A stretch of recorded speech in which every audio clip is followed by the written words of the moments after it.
Yo, welcome to the New Normal Podcast, a place where we talk about what everyone is thinking. But we say it here because we don't have any fear of any repercussions that are going on. Today, the title is going to be about Kim Kardashian talking about her struggles with being a parent or a single mother. We're going to talk about, we're going to look at a comment or a post, and we're going to go in the comment section and we're going to look at how all of these women, older women, 50 to 70, I think the oldest I've seen was like 76 years old, still hoping to get married. And we're going to talk about Destiny on Fresh and Fit and where I think he got it wrong when he was debating Rolo Tomasi, and I forgot the other guy's name. But the first thing we're gonna do, we're gonna play Kim K right here. Make sure this playing right because my sound been acting funny lately. So let me go to my sound and check everything. And if y'all watch it, y'all make sure y'all subscribe to the channel, like the channel, give me likes. I'm trying to, build and grow my channel. Also, subscribe to the channel. If you can, make sure y'all share it as well. Let's get into it. Let's see what Kim K had to say. Y'all know she's a controversial figure right now. Hold on.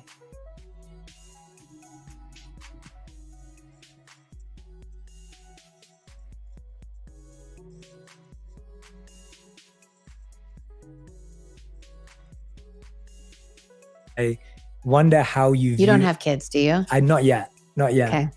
We'll have That's- this that's conversation what again when yes, you do. absolutely. That's what I'm asking. This is why I'm asking parenting questions. What was your vision like for what you thought parenting was going to be like versus what it actually is?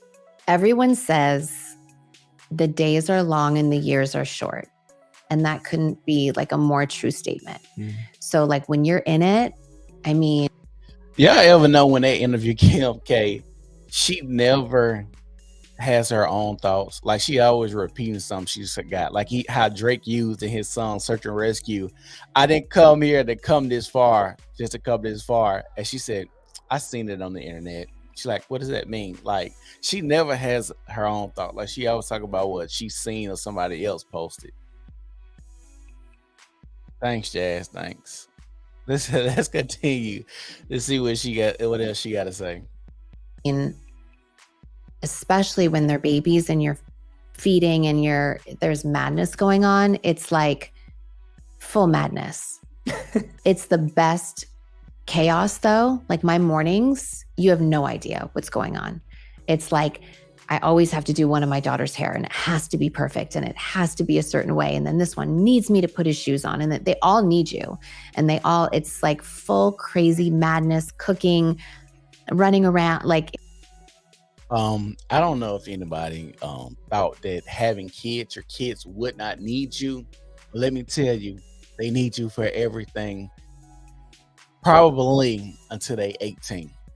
Pretty much because things change when they get older, of course. But I have a 2-year-old and I have a 4-year-old.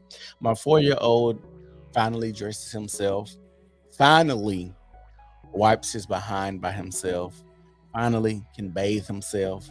Like, this is 4 years of this. You have 4 children, and you thought that you were just going to have the kid and they were going to be walking and talking and bathing and clothing themselves when they come out. Like, when people say this, I'm always skeptical of them and what they thought parenting was going to entail. Like, parenting is very difficult. I would not recommend parenting for most people. I wouldn't even recommend marriage for most people. But like I said, parenting, if we can get a lot less of y'all to have children, the society will be a lot better. it's wild. That's why I need my workout in the morning, just to like prepare for the 2 hours of craziness. I'd say parenting is the thing that has taught me the most about myself. It has been the most challenging thing. You gotta ask yourself, how this woman a billionaire and she's complaining about the stuff that she has to do? Like, we don't think she got maids and nannies, drivers, chefs. Even when her and Kanye was together, I don't know for however long that was, that he was helping out, and then You got your family, your sisters always seem to be there from the TV shows. You always got an assistant around, or it's always somebody around that's lending a helping hand, I'm assuming. But if you have that many people around, for them to be around and not do anything for you would be crazy. That would be crazy as fuck. Nights I cry myself to sleep, like what just happened, with all the moods and the personalities, and sometimes they're fighting and there's no one there. Like it's me to play good cop and bad cop. So like that is definitely a challenge when, something I'm working on is being a little bit firmer. There's nothing that can prepare you. Any person that says, oh, we're waiting to have X amount of money in the bank. Oh, we're waiting to have a home before we have kids. Oh, I'm waiting for this job to come in before we have kids. I don't care how long you wait. I don't care what you're waiting for. You are never prepared. This is part of this interview I agree with.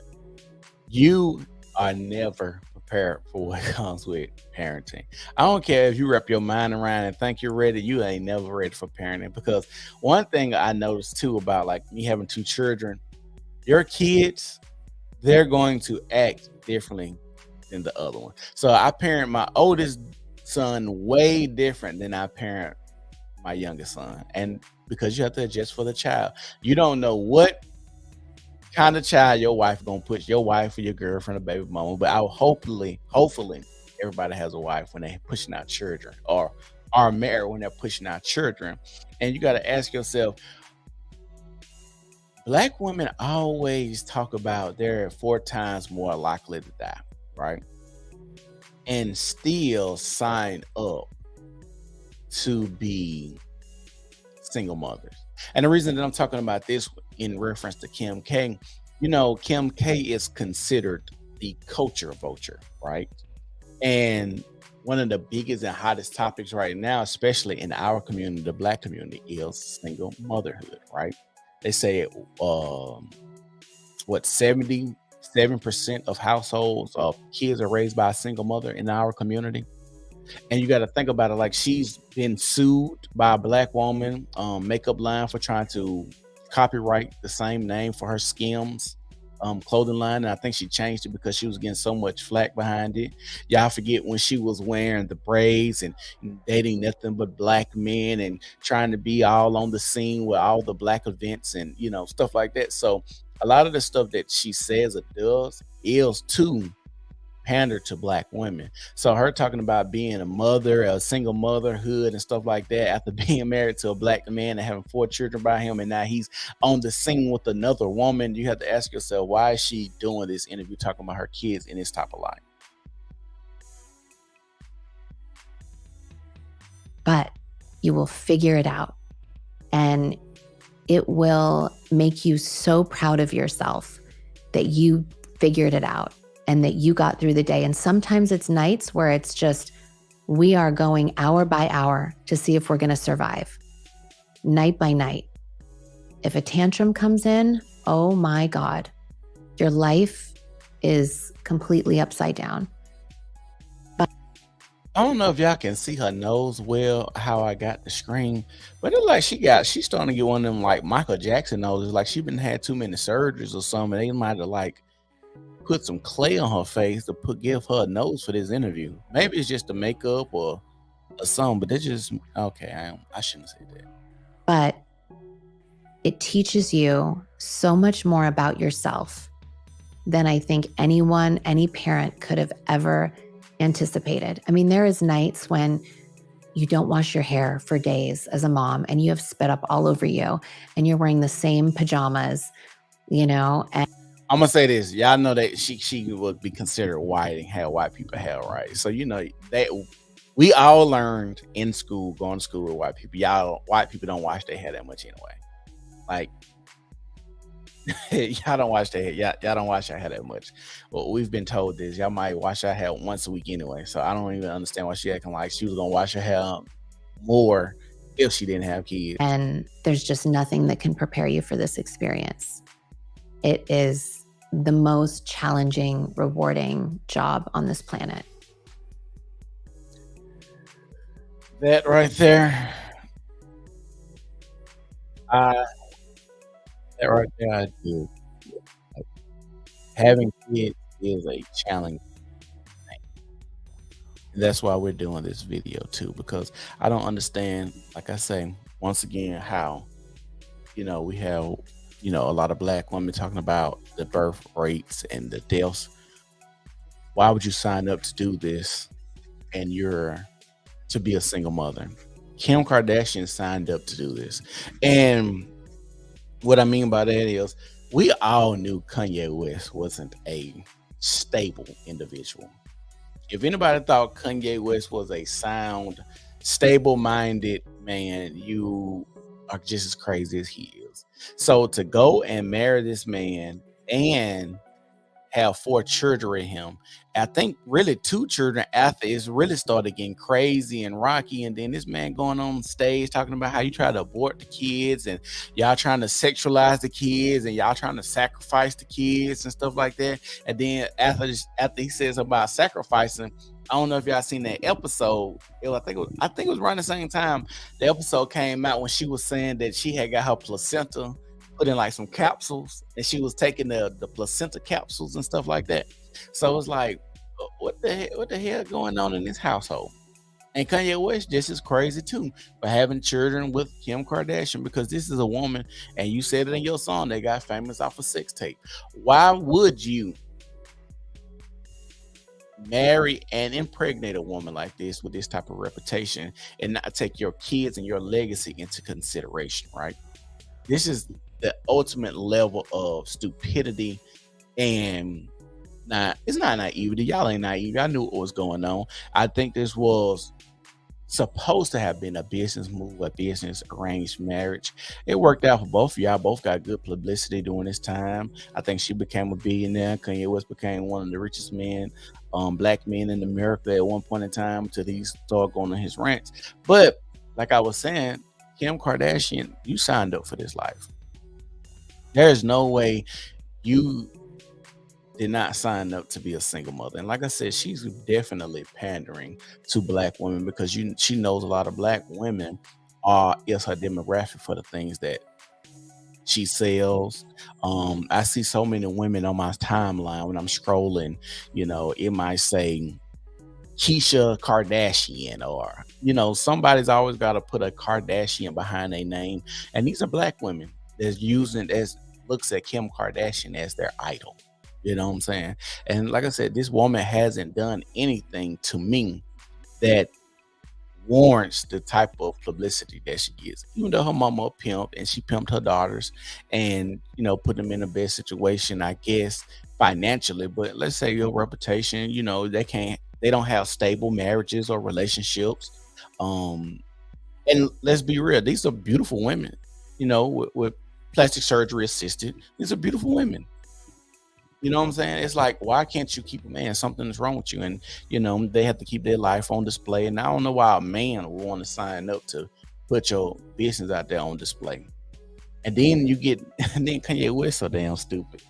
He mad because his daughter is all on social media dancing and acting like Ice Spice and stuff like that. And everybody agrees. What does his daughter and Ice Spice have in common? Why is she dressing up like Ice Spice, right? And so you ask yourself this: who is she listening to? Who is she? Who's around her to let her listen to Ice Spice? Like her popular song, Ice Spice's popular song is, "You thought I was feeling you, that nigga a munch." Like what? Like I ain't know what a munch was, but then I found out, whoa, a munch, you talking about eating coochie. And now your daughter is dressed up like Ice Spice and dancing and stuff like that. I'm like, what's going on? And then you upset about it, but let's be real. Your wife got famous off of a sex tape. If your daughter knows that your wife got famous off a sex tape and see the life that they live off your wife having that type of lifestyle from that sex tape, what do you think is going to ensue?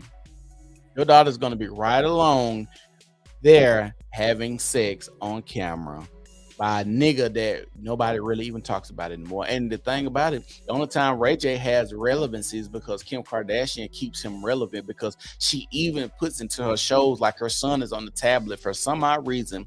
My sons have tablets, but I don't even know how a pop-up of her other sex tape could even come up if she has a kid-friendly tablet. Like, there is no way a pop-up is going to come on my son's tablet. So that means even if the tablet that y'all are giving him, if it's, for the sake of the show, if it's not, then that means y'all are, either way, y'all are horrible parents to even put that out there, to act like your child's seen your sex tape.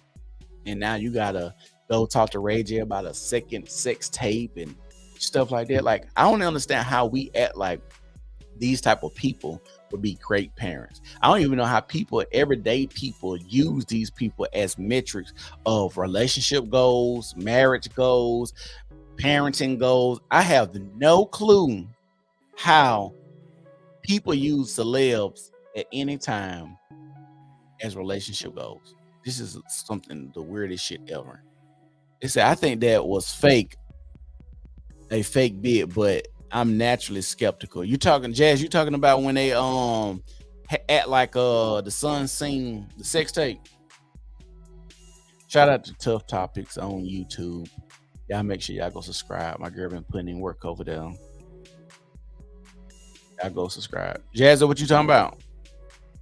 I do think that skit was fake, but to even put your son in that skit, to see that, or use your son to get more ratings, yeah, I agree. I think that was a fake bit too.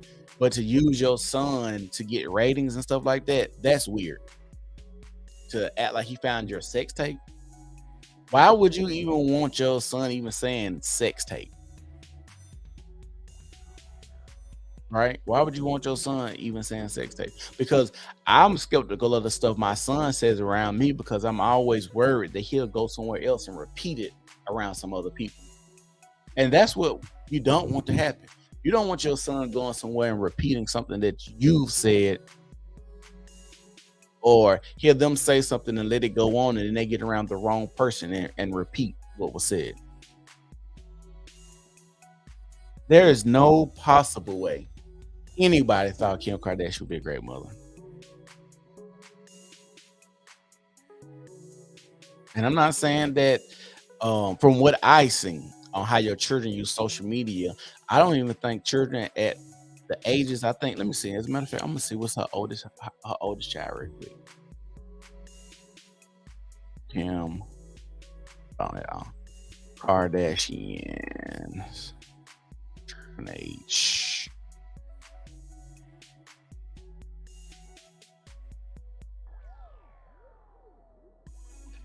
Okay. So the oldest child is 9 years old, right? 9. As a 9-year-old, you should not be on social media.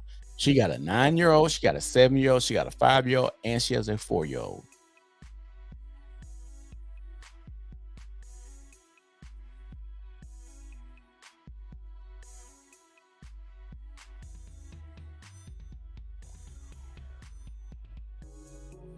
Palm West, Ari Webster, Palm West, Northwest, St. West. I don't know what they are. Chicago West. I don't know what the other one was. Chicago one's been the last baby born. Yeah, it's the youngest one.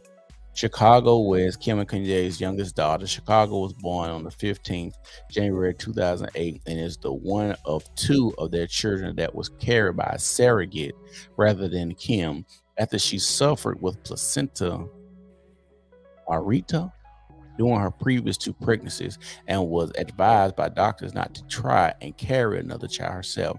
Psalm was also born by a surrogate. It's thought that the couple named her Chicago because Kanye grew up in Chicago and often refers to the city in his song. Yeah, we gotta stop this. Stop using celebrities. Stop using celebrities as the metric of parenting relationships. rearing goals. We gotta stop that.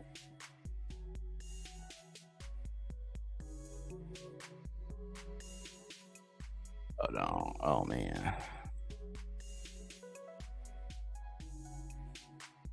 Let me log in and see if I can find my next.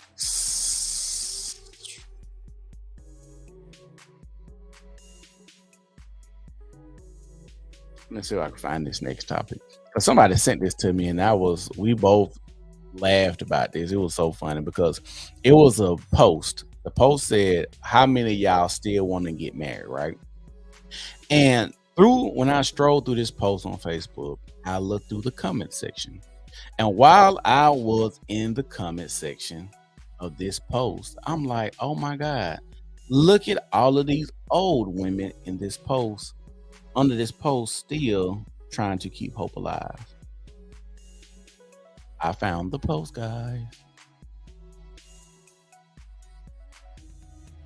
So yeah, I'm asking myself, like, what in the entire hell is going on right here? Oh, my computer running slow, y'all. Y'all bear with me. Y'all, if y'all watching, y'all make sure y'all subscribe to the channel, like the channel, comment below and let me know what y'all think about the channel and the topic that we're talking about today. And I found it. Let me share it real quick. Y'all make sure y'all share the video too.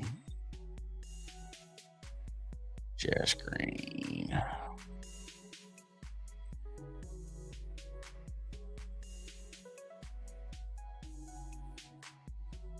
All right. So if y'all can see this post, it says, I'm gonna tell you what it says.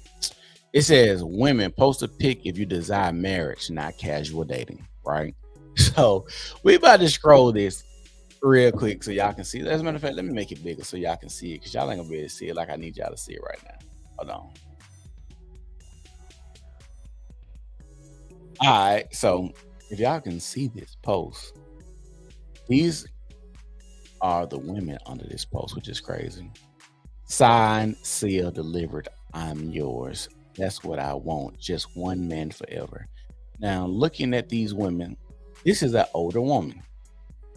This woman, what y'all think this woman is? She probably about late 40s, early 50s. Late 40s, early 50s. Let's go to the next one. Y'all look at this picture right here. Now, this somebody, hold on. It says, good morning, sir. I am 65 years of age, and I'm still waiting for a God-sent man for marriage. But if not, then I am still blessed in Jesus' name. Amen. This seems like another woman that has used the Lord or God as her husband or her boyfriend. Yes, 65, Jazz. 66, I think. What it was? Yeah, 65 years old, still waiting on a God-fearing man to come and save her and get married. But she's still blessed if she doesn't. Let's look at this woman. She's probably not married at this point. Let's see what he said. I'm currently in a relationship with a man who has already been married and divorced. However, I don't think he's going to marry me, even though when we first got together, I asked him if he would get married again, and he said yes. It's been over 2 years, and it's still to the point where I don't care anymore because he doesn't see the added value that marrying me would be for him. Then it's to his loss, not mine. Well, I'm going to tell you this. If you was the woman that you thought you were, he would marry you. Point blank, period. That's a harsh reality women don't like to hear. If you were the woman that you thought you were, this man would definitely have married you. From the looks of you, you are a bigger woman. There's not your hair on your head. You're not particularly ugly woman. You just seem like you're a heavyset woman. Probably not that swaggy. You're probably naggy, and you're older, so I'm pretty sure you're pressuring this man to get married to you. Another thing when it comes to women never ask me. Y'all ask the first question, but y'all never ask the second question. The first question is, Do you see yourself getting married? The second question, or the follow-up question to that, is, do you see yourself getting married to me? And a lot of women are scared to ask that question because they are scared of what may happen. Jazz said, I don't know, this is what Jazz said. Jazz said, God rest my auntie's soul because she also wore black lipstick. But if a woman wears black lipstick, that's a dead giveaway that she's insane. And laugh my ass off. This one says, being fit keeps you looking young for so long. I definitely agree. I agree. You got to work out. You got to keep your body tight. The smaller you are, especially if you're a dude and you're balding and you're trying to keep hope alive, cut that little piece of hair off, please. Just cut it. Cut the hair off and get in the gym and make sure you stay fit and together. Because if you're not an ugly dude, a bald head ain't gonna look bad on you. Okay. Let's see who this one is. The next, this the third comment. So I didn't even have to go and search. Number 3.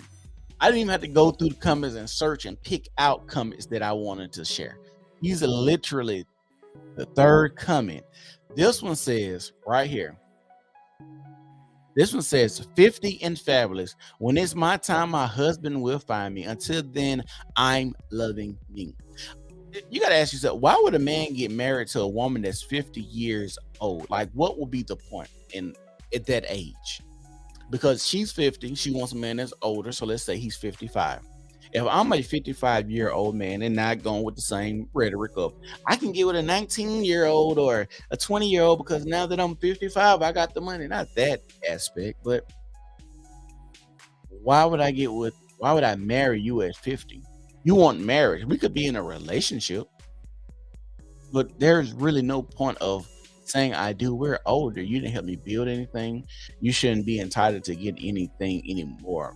Any of my money, my pension, my retirement. Like, I've worked 55 years and then you're going to come in my life and think you're entitled to the stuff that I work for. No. And granted, if you're in good health and he's in good health, y'all might get another 30 years. You might be 80, he might be 85. That's still a long time to be with somebody.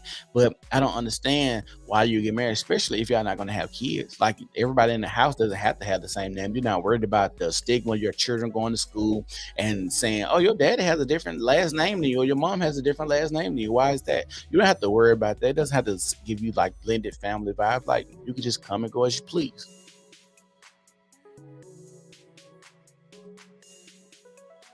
It does like she flipping us out, but this is the picture that a 55-year-old woman is taking. Why would he marry someone who's 50 and negating herself to advertise, relegating herself to advertising herself on Facebook posts? Well, you know what I'm thinking? I don't think women see that far, Jazz. To be like, dang, like a dude may not want to take me serious because of my social media presence. I think a lot of these women post this stuff, and a lot of men aren't going to check and see. A lot of men aren't going to do due diligence and background checks and see their presence, like to dig deep to find this post, this comment.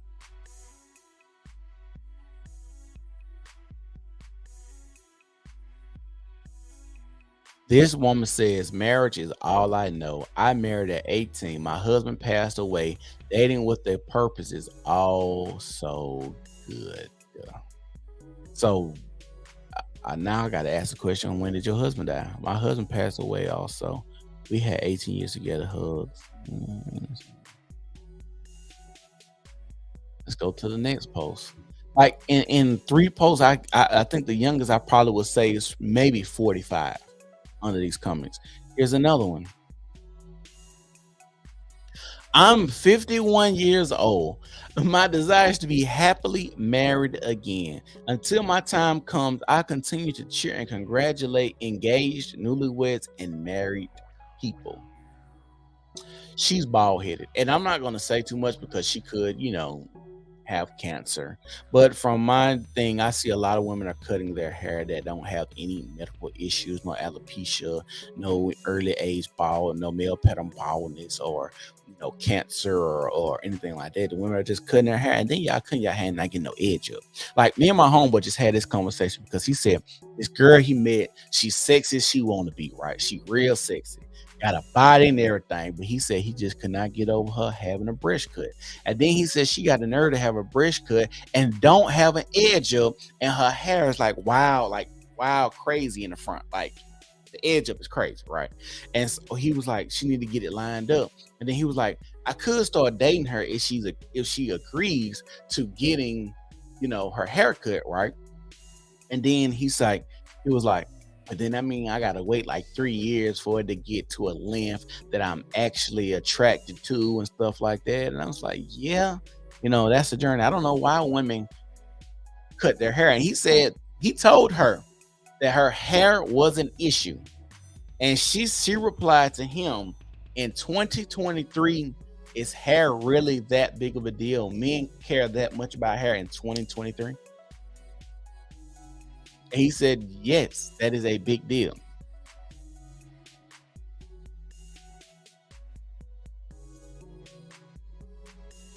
Jazz, you're right. If you're cutting your hair, if you're purposely cutting your hair off as a woman, you are doing yourself a huge disservice. Jazz said, why do women tell men what to like? Women tell men what to like because of vagina.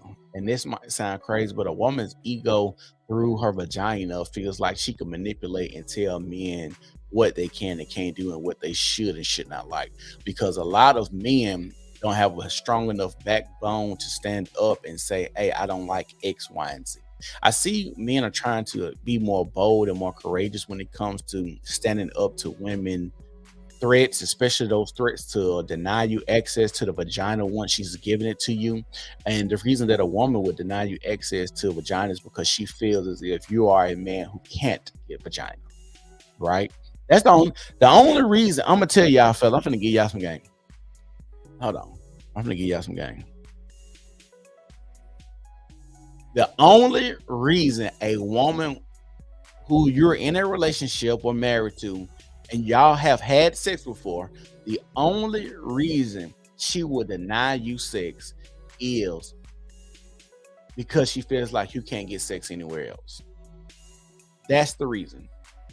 And since that's the overarching reason, that means she could manipulate you to do what she wants you to do or what she needs you to do, because you're not going anywhere. You can't get sex anywhere. Just like when they had that movie, Hall Pass. The woman said, I gave my husband a hall pass because he thinks he has game enough to go out and have sex. And if you watch the movie, it's a funny movie. But if you watch the movie, they didn't even get none. Well, one of them did. And just watch Hall Pass and you'll see what I'm talking about. The woman said, well, most women think he thinks he can actually go out here and have sex. So I gave him a hall pass. No, you know what? I asked for a hall pass in one of my relationships one time.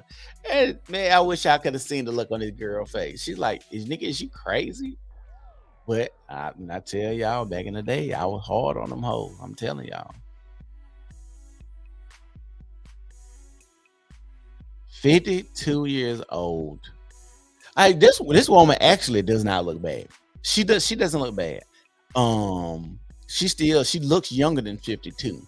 I would give her 42. But she says 52 years old, Montgomery, Alabama. Waiting is not in vain. My waiting is not in vain. And then let's go to the comments of the comments.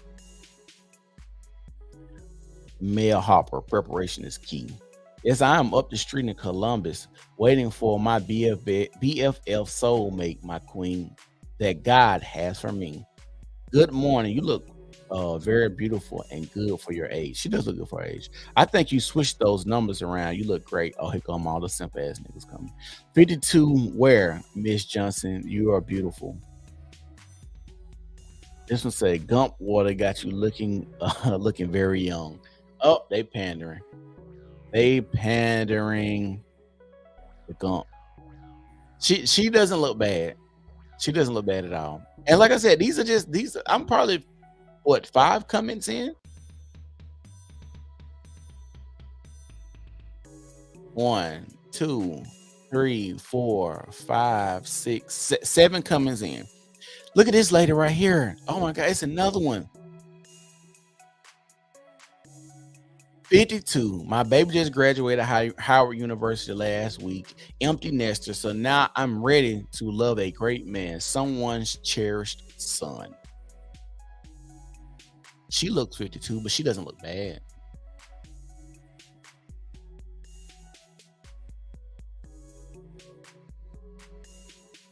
Like, this is what you got to ask yourself. You got to ask yourself why I just went through all of these women who are looking to be married. And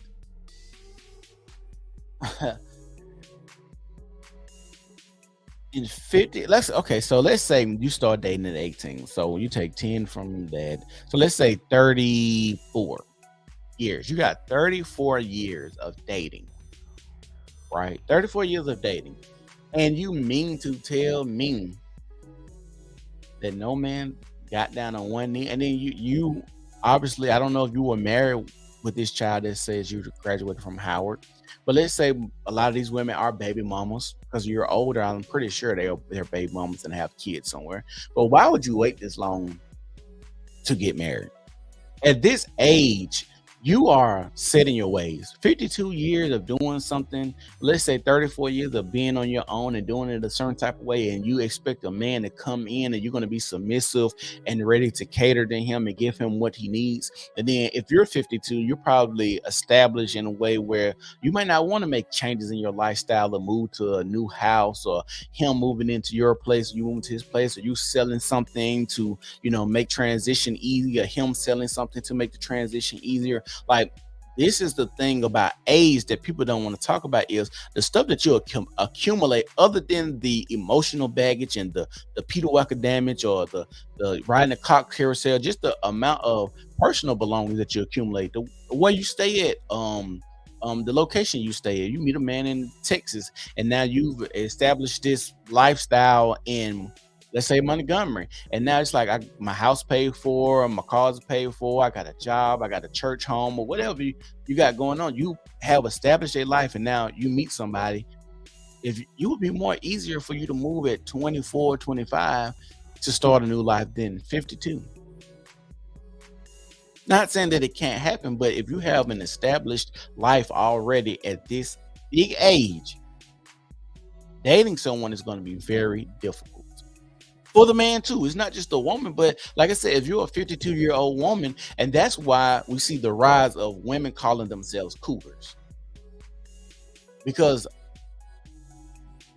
young men take on a cougar and have sex with her because it's more of I think it's two parts. I think it's a motherly figure because they have some type of sick, maybe infatuation with older women that maybe remind them of their mother, or two, you're using it as a sexual thing. You might have like a sexual fetish for like older women because sometimes porn is a big thing on the internet, so you might be attracted to the older woman. And then when it comes to sex, you might think 52 years, she has to have some good tricks in her tool bag that she can pull out on me because she hasn't been married, or maybe not in a serious relationship. So she should be well seasoned and have a lot of miles on them tires to where she can show me what she's been and all the roads she's done traveled, the nooks and the crannies and the ups and the downs and the hills, so she can pop that cootie pop on me and put it on me at 52 years old.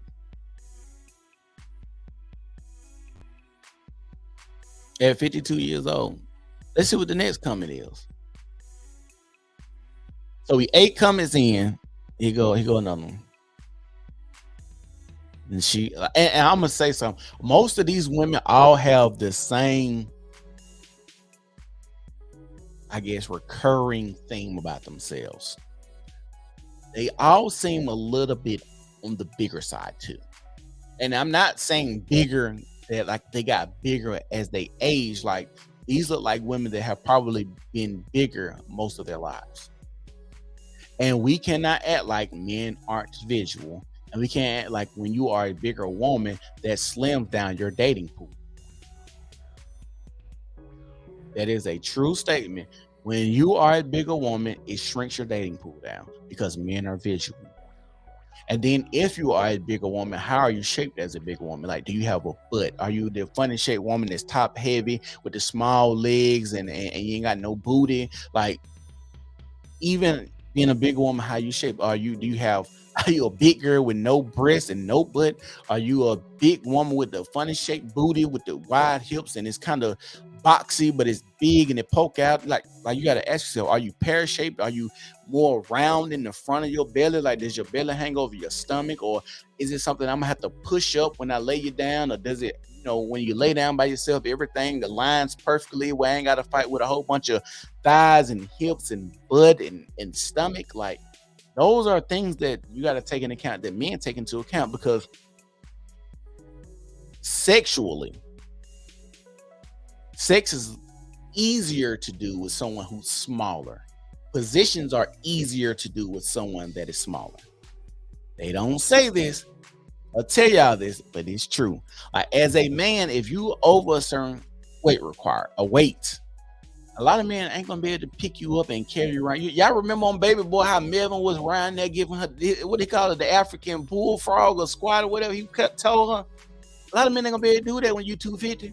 I ain't finna be able to walk around here squatting you like that, because I'm a man and I'm naturally strong, and I've worked out with a lot of guys. Like, a lot of men aren't strong enough to even pick most women up.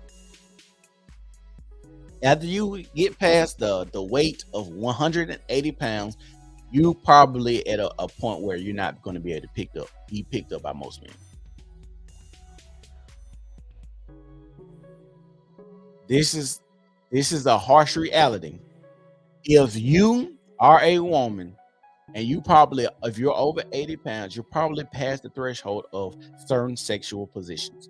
And it's crazy. This is another thing that just hit me. We're such a sex crazed society, but women want to get bigger and they want to talk about, and that makes perfect sense on why women needs to have big Peter whackers, because if you're a bigger woman, and we know weights are just going to go up, you need a bigger, longer Peter whacker to reach around those thighs or that butt or that stomach or certain positions that you got to have sex in, because you're a bigger woman. You might have to smash on the side from the back, so you might need those extra 3-4 inches to reach around there and hit it like it need to be hit, because she can't get on top of you because you can't breathe when she on top of you riding you. Or she don't hold her balance well, or she doesn't know how to move a rock well because she's a bigger woman. So that might be another reason for the rise of women saying they need big Peter whackers, because, like I said, certain positions will be limited when you are a bigger woman. Now, I can't walk around the house, with you flipped upside down and doing nasty stuff to you, walk around the house and having fun, or picking you up, putting you against the wall, or, just whatever. I can't, it's so much stuff I cannot do with you sexually because you're a bigger woman. You being a bigger woman, you can't put your legs behind your head. Now, of course, y'all gonna show me a woman who's big, who's doing yoga and doing her handstands. Okay, this one woman who's been practicing yoga for 20 years, who's bigger, who's built up the body strength. Okay, cool. But on average, no. On average, no.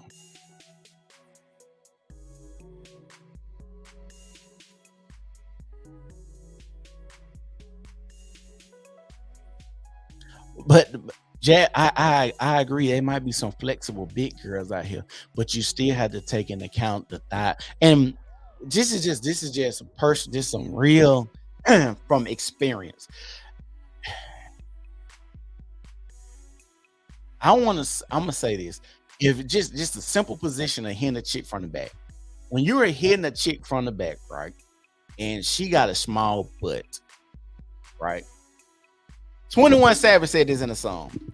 I love the way that booty is spread out, right? So this is me. I'm just gonna keep it real. I'm trying to be tactful, but there are some body types when a woman bends over, if she's shaped a certain type of way, that you don't have to fight with the booty when she bends over, right? Bend over, it's spread open, everything right there, right?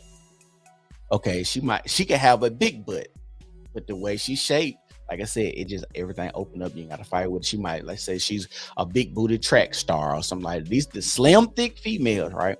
But then you got the other females that's like thick. She's not slim. She might have a little belly on her, big old thighs, no dimples in her butt. What she been over is the butt still look the same, but it's big. So you got to spread it, and then you have to fight with reaching whatever you're trying to hit in that moment, right? So when you talk about a woman being bigger, just the position that a lot of men like to have, doggy style, it would be very difficult for a man to reach. The bigger your butt is, the bigger those thighs is, to reach if he doesn't have the hardware to reach that.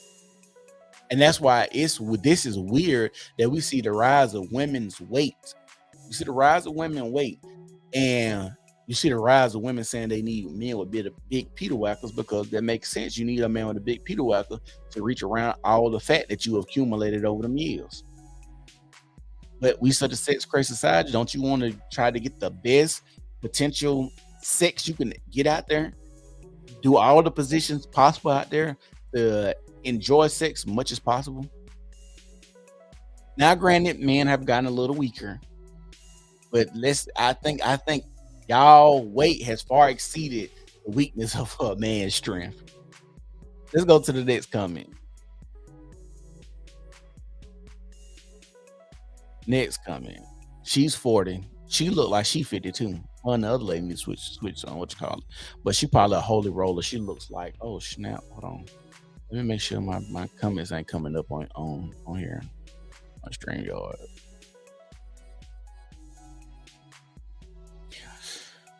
Oh, and we got the same thing. This woman has a bald head. A bald head. Like I said, I don't know. And like I'm telling y'all, I can say this with confidence and certainty. A lot of women are doing this because they say they have pretty faces and they think that they're still going to attract. The dude that's attracted to you looking with a man haircut, I would be more suspect of that dude. I don't care what y'all say. I would be suspect of a dude that's attracted to a female with a cut like this, because your hair is your glory. It may sound corny, but I'm looking for my best friend that will become my husband, ready to live, love, and laugh. I want to truly get to know him first, and I want him to keep God first in everything that we do. And she's every bit of 40.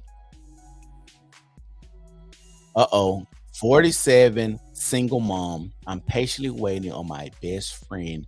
Marriage is the goal. Now I got to ask myself, you know what I feel like? I feel like Kevin Samuels at this point, because it's like the same thing. Like, this man literally had a show for like 2 years showing women where they effed up in life.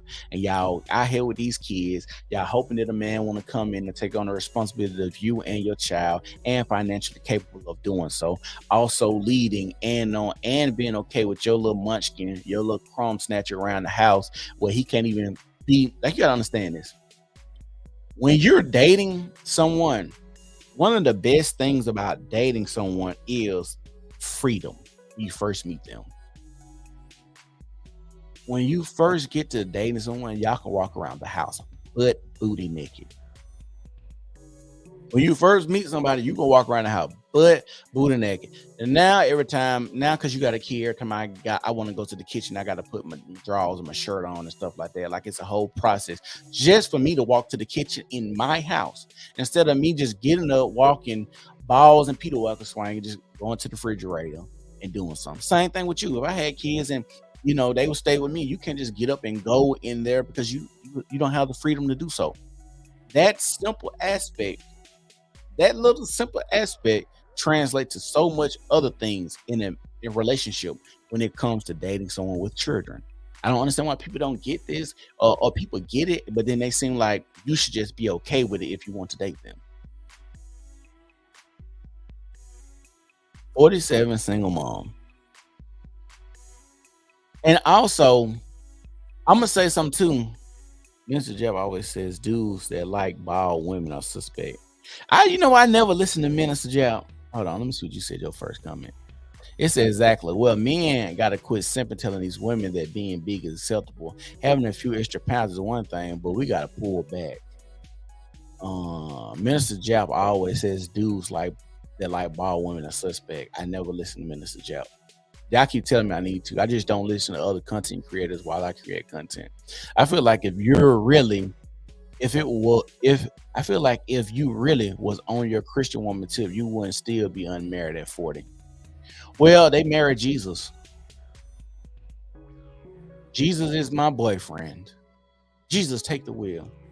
I'm looking for my Boaz. That's what it do. Let's be real. Women that be I realized this around 20 when I was dating a girl, and we ended up going to her aunt's church, right?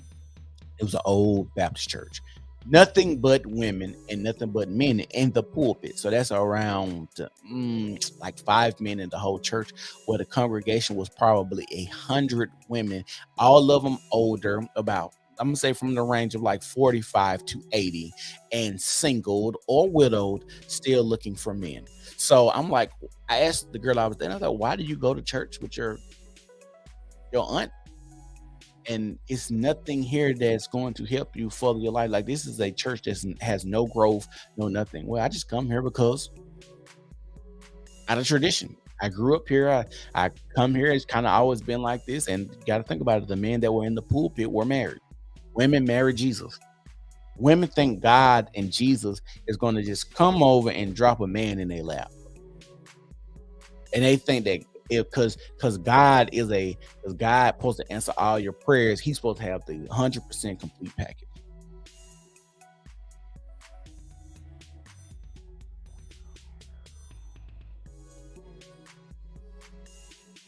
Jesus does command us to be married, to marry and multiply.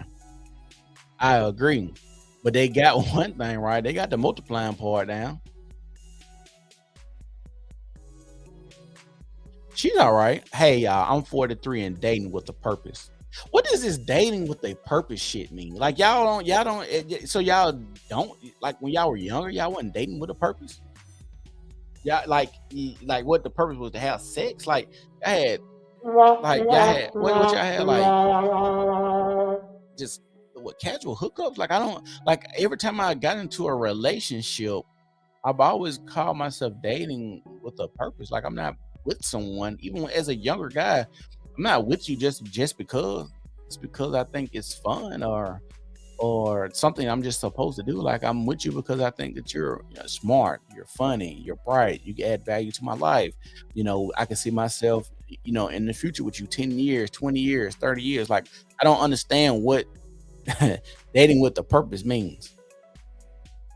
See, situationships are so common. You got to add that disclaimer there, like, no, we're not going with the flow. Yeah, that going with the flow stuff, it mess women up too. 43-year-old single mom from Armoic City, Philippines, waiting. Hope I find true love here. This is sad. I don't think I've seen nobody under 40. I have not seen anybody under the age of 40 yet on this post. Now, she might be in her 30s. This girl right here. God has not forgotten me. I'm patiently waiting on my best friend dating with a person. Do y'all notice this common thing? Another common thing.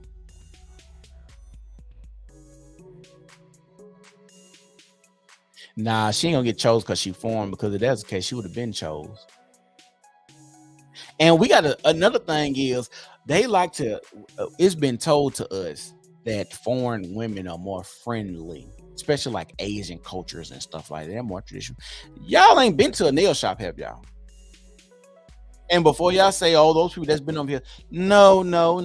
Those little Asian women, mean and grumpy, and they have attitudes like any other woman. If you ain't never been in a nail shop and got your nails did and seen how they roll their neck and roll their eyes and look at your feet all crazy when you take your shoe off and you got the black toes and the corns and stuff like that, and then they start speaking aggressive in their language and stuff like that. Let's stop it with the other cultures ain't as aggressive and masculine. Bullshit. Because I've been in nail shops, me and my wife go to nail shops, and I seen somebody that barely speak English that they brought over, that's been here 3 weeks from their country that they bring over here. Yes, the women in the nail shops, the little Asian women just has attitudes just like anybody else. So we can't just be acting like black women are the only women that have attitudes and stuff like that.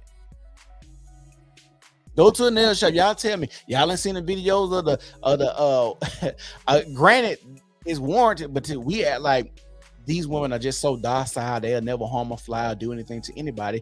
But you'll see the videos of like the black women trying to run out on paying for something. What do Asian women do? They start jumping the black woman. Then here come the men. The men, when the women get to fight, the men fight too. It look like a whole bunch of women fight because they men and the women about the same size. So we got to ask ourselves, like, what's really going on? But the reoccurring thing with these, all of them are talking about God or Jesus. Every last post I think I pulled up was talking about God or Jesus. God or Jesus. Ask yourself why so many men have left the church. A lot of men have left the church and women still go because they are in a relationship with Jesus and God.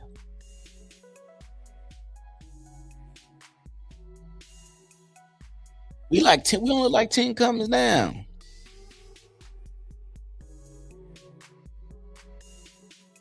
Hey, is this the I can't say the M word no more because that's the derogatory. I'm gonna click up profile. No, this ain't who I thought it was. They got another little person that's popular that look kind of like her. Right now, she all over that. She been with that big dancing nigga that nobody really like. I'm gonna see if I can interview him. I think he a cool dude though. Let me see what she look like.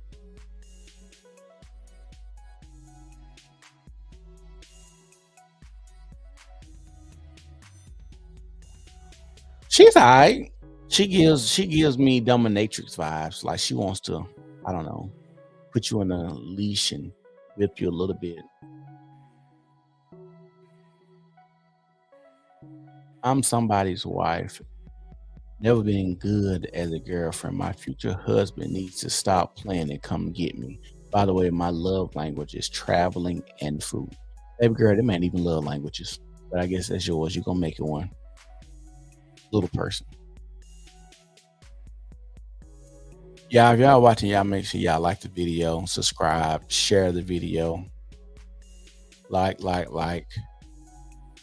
This is ridiculous. I can just scroll, I can keep strolling this and look at these women all day long. 46, never been married. I pray God sends me my husband. Now she's okay. You know what? She has those shoulders. She was big at one time. And she probably lost weight. And her arms are very huge, like very, very saggy. Like, sometimes when women lose a lot of weight, like really quick or something like that, they have like those shoulders. It's kind of like droopy, like they flat, but it kind of droopy. And then they have like those like the collarbones stick out, kind of like she has that body. Like I was big at once and I lost some weight. 46, never been married. Pray God sends me my husband. She's not a bad looking woman, I would say. She probably ain't got no makeup on. She probably looked a little bit better, did 47-year-old entrepreneur, business owner, mother of 4 adult children, no casual dating, but purposefully dating, leading to healthy relationship, marriage. And she's actually kind of sexy. I like her eyes. If them her eyes, I like them eyes and lips. I don't like women with a lot of tattoos. I'm not gonna lie. The tattoo on the arm is no. But she's got a full body picture. She doesn't seem that big, but she has a older woman body. Like you could look at her and be like, oh yeah, this body type is older.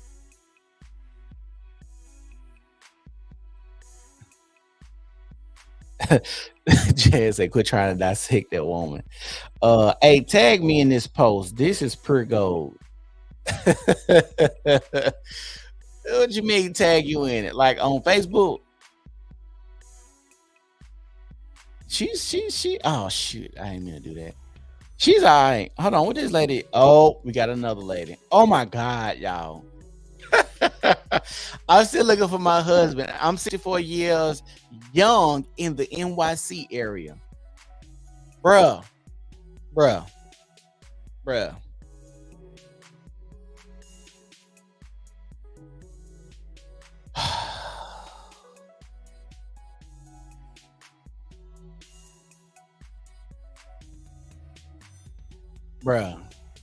Do y'all see this lady? I'm gonna click her again. I'm still looking for my husband. I'm 64 years young in the NYC area.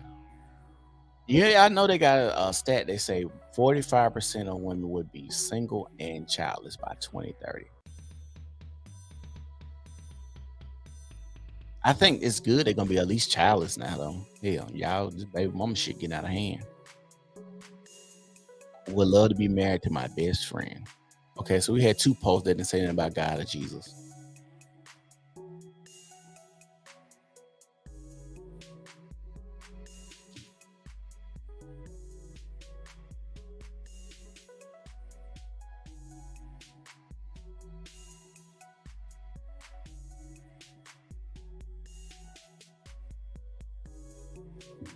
Yeah, we got 2 polls that didn't say anything about God or Jesus. Okay. Let's see what the next comment say. Okay, she's a sexy older woman. I give her that. 49 years of age, Atlanta, dating with a purpose to marriage. I know I'm a good thing, not arrogant. Just know my purpose and who I am. See, when y'all say comment, like when women say comments like this, if you're not being arrogant, but you know you're a good thing, why haven't the men known that you were a good thing?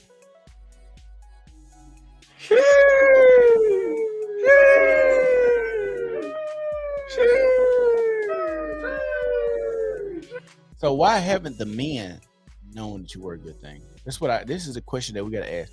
Why do y'all think that the men didn't see that she was a good thing? But she's sexy. She's a sexy woman. Ain't gonna lie, you know. If we was in a bar club late at night and I seen her sitting there and you know she was giving me a little play, I'll go on and knock off. I go and knock off.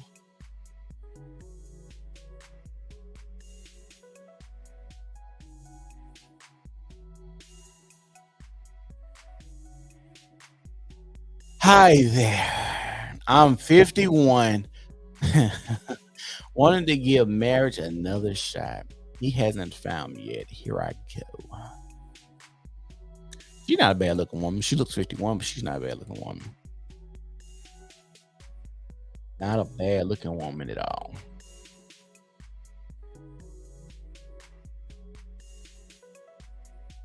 Okay, she's probably around my age. She's probably like 34. She's cute. Cute. She desire to become his one and only desire. Build a friendship date with purpose. Grow the companionship with, of course, share the goals that God, here go another God post. God needs to be the center. Both choosing to be intentional about each other and both valuing to be monogamous, respectful, transparent, honest, and well communicative. When the time presents itself, two healthy individuals make the decision to become husband and wife.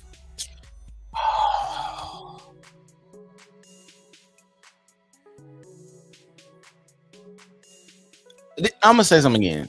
This lady's 53. She got a 53-year-old body too. Arms, shoulders, thigh. Look at her kneecap. She don't even got a kneecap. Her kneecap ain't even showing. A kneecap ain't even showing. Like it's just like a y'all ever seen a dog chew on a tennis ball for too long? That's what her kneecap look like. She ain't got no kneecap, but she got the nerve to stick that knee out through that goddamn split.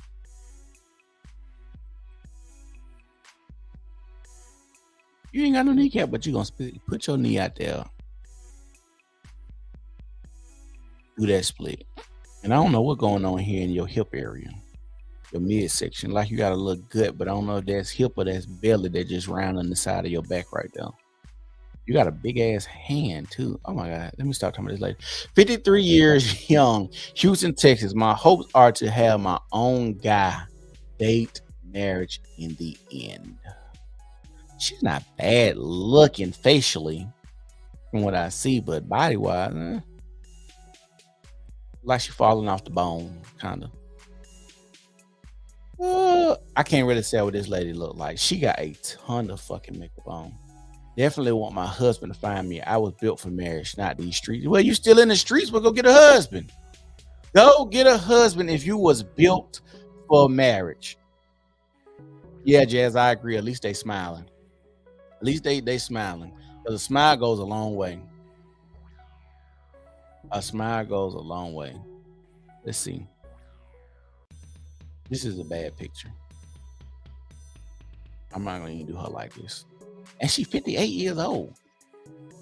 I probably seen one woman on this post in her 30s. One. This must be, you know what? I might be doing something wrong. Because this post was sent to me, but it might be in like a dating group of like, no, I don't know. I was about to say it might be an age restricted group for these old women. This woman is trying to keep up with the times, but she's doing it horribly. Y'all ever met somebody older that's trying to still live in a glory of their heyday when they were the it? They were the, they were the it factor. This is a person that seems like she used to be that girl maybe back in the day. And she's trying to keep up with the times, but is doing it horribly. Like, this dress is horrible. I don't know where she got this from, but it's really giving like out of Jody's trunk, like $40. It's really giving that. It's giving out of Jody. It's really giving out of Jody's trunk. Out of I guess I'm gonna stick my little skinny ass in here. You like this, girl? That's what this dress is giving. This dress is horrible.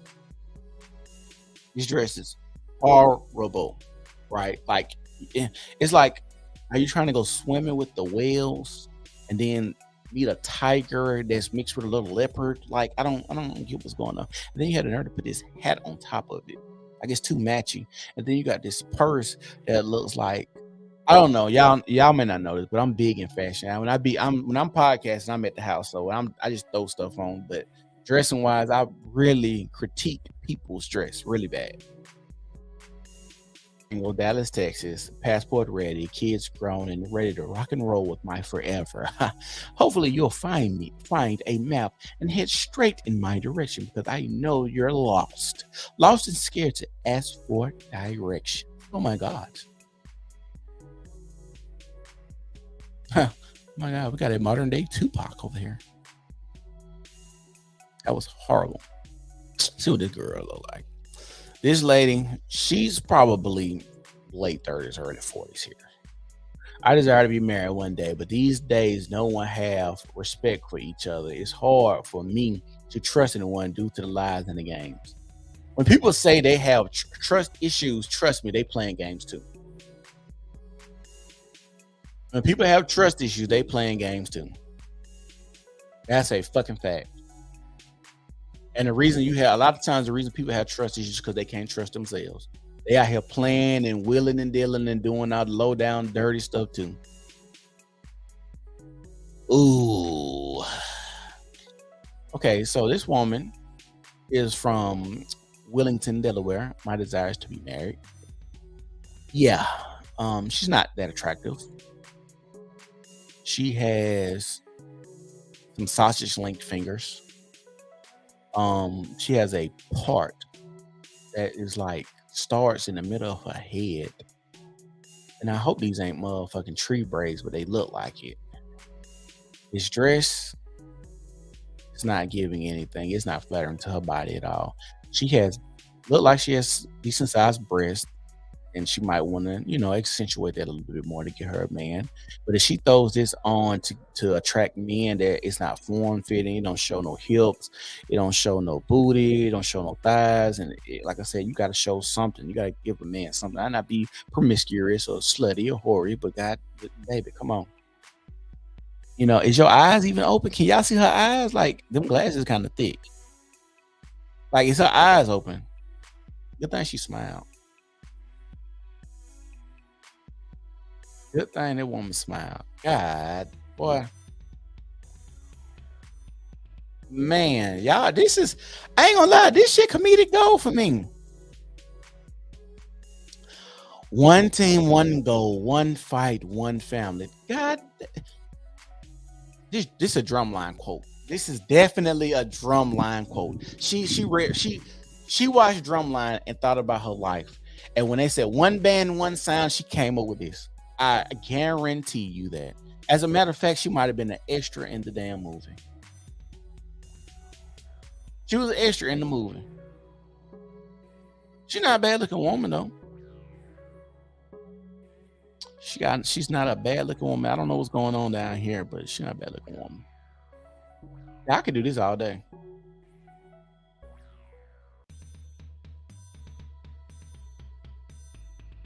Ooh, this one like she got a forehead on her. Let me click her. Ooh, she got a forehead on her. Forehead. This body, boy, 44 and patiently waiting. Her body type, bro. She's not bad looking, but just her body type. I bet she got some fire cootie pop. I bet she got fire cootie pop. It's just the way, like, if y'all can see my arrow, it's the way, like, the curve on her back, and you can see how the back of that dress falling right between that crack of that arm. Like, I'm telling y'all, she got that. She got that. I'm gonna come back and see you. I'm gonna come back and see you. Yes, baby. I'm coming to see you again tomorrow. And after that, and after that, and after that. 44 patiently waiting. She seemed like the one. She probably one of them women that can't keep her mouth closed. Like she probably just be saying whatever. Ooh, she just be saying whatever, and that run the men off. They stay for the cootie pop, but then as she start talking too much, they be like, "Nah, I gotta go and get up out of here." Date some, however, marriage is definitely the focus. Mm-mm. Nah, dog. And I hate to say that because this some of y'all, these some of y'all mamas. Somebody gonna want to fight me in the street one day. Gonna be like, yeah, I seen your live stream, and one of them women on there you was talking about was my mama. I'm like, oh Lord, we got one of them. Okay, we got nothing casual. Let's build and have each other for the rest of our life. So she looks like she's around my age. I'm 34. She looks like she might be maybe 30, right? She might be 30 to 36ish, right? She has a ton of makeup on, so I can't really judge. The makeup is either helping her right now or it's hurting her. What I mean by that, it could be helping her disguise her true age, or it's making her look a little older, right? So I don't really know like what she looks like, but she seems smaller, slimmer hands. That's a thing. I know women don't understand it, but sometimes we talk about how women have fat fingers, and like. I'm gonna tell y'all something. So this is a funny thing, right? So one of my homeboys, I'm gonna tell y'all a story real quick. Tell y'all a story about the fat finger girl.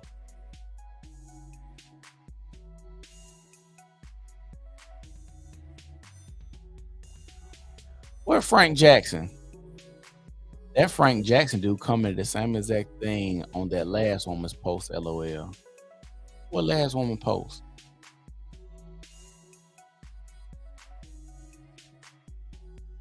Who's Frank Jackson on the last post I need to go back to?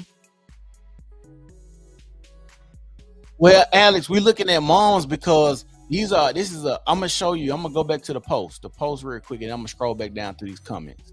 I gotta let you see the post and why we're going through moms.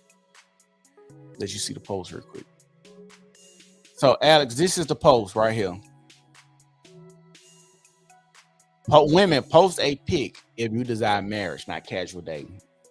That's the post, right? So we're going through all of these women on this post, and the youngest person that I think I've seen was probably around my age, 34 years old, right? Everybody else is 44 plus. Oh, we got to 70. I think we got to 67. That's the age. And we're going over their comments and what they're saying in this group. He did the same thing.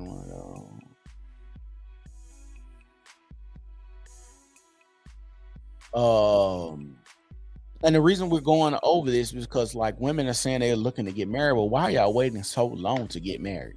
Like, what is the point? So that's why we're going through these posts and looking and reading their comments. This woman says she's 49 and ready to enjoy the rest of the journey with a man for me. Haven't been married yet, no kids, and I'm in the DC area. And you won't have no kids. You 40 years old, 49, 50 years old. Yeah. You look your age. You do look like you're 49. I guess you're gonna want an older guy. He's gonna have to be like 55. So I know this a lie. Searching for one good, honest man and build a good friendship first and go from there. I'm 75 and live in Virginia. Well, I guess that's for months. I know this motherfucker can tell that was a nice picture. Bruh, this lady is 75. This is the oldest woman we got in this group trying to get married. That Alex, I agree. The retired street runners. They try to get saved bad, but they don't. Look, it's not gonna help. And the sad part about this post, and I don't know if this comes from a group, but the sad part about this is women don't understand how they advertise themselves to be prey, right? And what I mean by that is, if I was a single man and I'm just looking to get my rocks off and play on a woman's lack of being married and her not really having a man taking care of her, I would just come in as a knight in shining armor and tell her all the things that she wants to hear and know that she wants to get married and woo. And the reason I would do that and know that is because I can just look at this, what you comment and what you post in this group and under this post and see, she's this age. She says she's not having kids, or she does have kids. She's an empty nester, so now she's lonely. Like, I can figure out and work my move on how I want to go about initiating or getting these women, and not necessarily for marriage, for sexual reasons. That's the ultimate goal. Hold on, let me go click a picture. That's the ultimate goal after building a solid foundation of friendship. First, marrying your best friend is worthy of patiently waiting. She don't look that bad. She a little on the healthy side. She on the healthy side, y'all.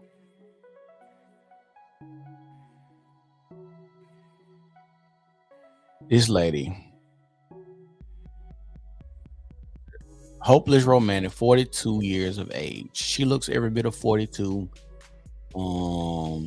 She's using that desk. She's using the bar to cover up the rest of her stomach. Like, she's pulling herself to the bar to hide the rest of her belly under this desk. If y'all can see this picture, and what it's doing is it's an illusion. It makes it seem like her butt is a little bit bigger than what it is. And y'all know, a lot of y'all men accept women like this body type to be bigger. They have a big butt, and you'll be like, your excuse for dating her be like, she has a fat ass though, but she comes with a lot of other fat parts as well, but I don't want to talk about that. She's definitely using this bar to hide her belly. Yep, she's using her bar to hide her belly. Not a bad looking woman though. She got these she got arms as if she got those inflatables on her arms. Y'all know, y'all be in the kiddie pool and y'all see those little kids with those floats on their arm. That's what her arm looks like, those floats. She got flotation devices on her body, y'all. It's just at any time. Like, she could just jump in the lake and she just gonna be good. Like, she just got flotation devices on.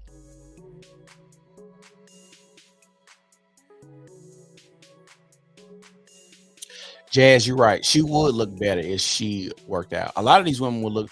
Honestly, a lot of these women just are. A lot of these women ain't far off though.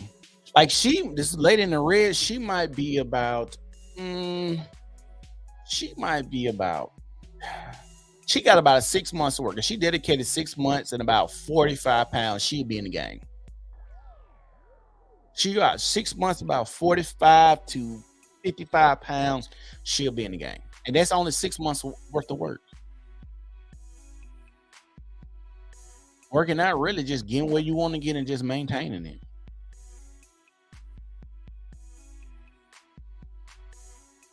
So she's 42. Like I said, there's a lot of old women. This lady, she's slender. She might work out. She's older. Will be 48 in a couple of months. Been single for many years. In that time, I have worked on healing myself physically, mentally, emotionally, and spiritually. I have healed from the past, figured out my purpose of this life, and now ready for the man God intends for me to live out my purpose with.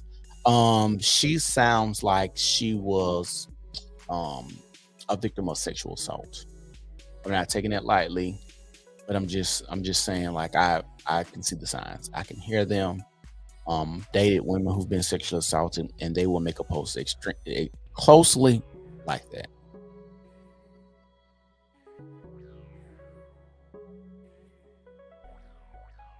Whoa. Got a big in here. 50, single in Florida. Oh my God. Why your hand look like this on your hip? Like, this is shouldn't. I wasn't even gonna go this far, but this is comedic gold right now. Like, bro, like, this lady really could go on Aunt Jemima a syrup bottle right now. This lady belongs on a syrup bottle. She belongs on a syrup bottle. We need to figure out her name. We're gonna get her special syrup. She deserved it. Next woman. Okay, this one look a little slimmer. Hey, let me look. I have faith that he will find me dating with a purpose. See, this woman looks a little rough facially. Can I zoom in? Oh, yeah. She looks a little manly. Just a little bit. She looks a little rough, manly. Oh. Training to the bone, mom of 2. Her teeth must be messed up. She got that smile, like, if people got messed up teeth, they'll crack a smile, but they don't let you see their teeth. She got a decent body though. Decent body. Any woman that wears like belts and stuff right there, they body look pretty decent naked.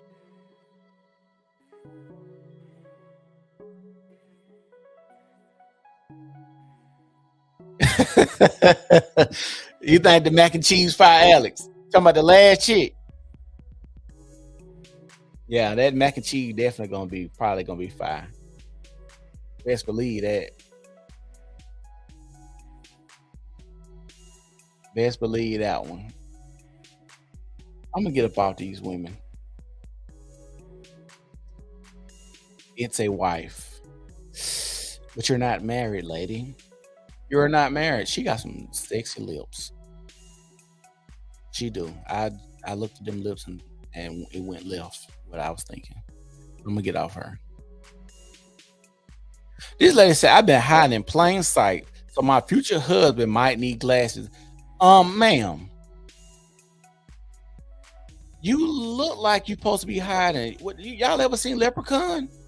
That's what you look like right now. Like you just jump out and look for your pot of gold. Like, this is not a cute picture of you. The gold hair, I don't like the blonde hair. No. Let's go to somebody else. Oh. See, this is the thirst trap right here. She ain't looking for no husband. 5'11", curvy. However, However, what meets the eye isn't comparable to what meets the heart. Waiting on my Amazon King with consistency. This got to be fake page. No, this probably really this lady. She thicker than a bowl of cold cheese grits, boy. She is. She ain't cute. The women know when they ain't cute, they gonna put that booty to the camera.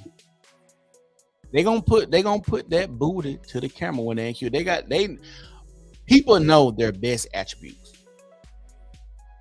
People know their best attributes. People know why they attract other people. She knows this booty gets a lot of men to talk to her.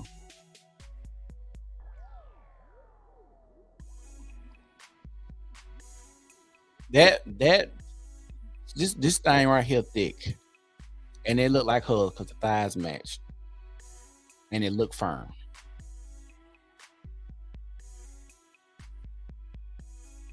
I don't understand why women still be wearing like, I don't know, that blonde hair. I don't like that at all. 34, no children, Memphis, Tennessee. I tell y'all, all of these women kind of have the same thing about themselves. She's a bigger woman, dressed, covered up, but not sexy. You can be covered up and sexy, but the picture she posts is not sexy. Might need a better skincare regimen. Maybe no glasses for her. Lipstick is horrible choice on her, skin tone. Maybe this is just a picture she decided like, oh shit, they looking for we talk about marriage. I'm just gonna take a picture real quick, but maybe you should have thought about a better picture. She looks older than 34. It was a 52-year-old woman look younger than her. You look pretty old, baby. I ain't gonna lie. I ain't gonna hold you. She probably look better if she smiled. Who you talking about? The Trini girl?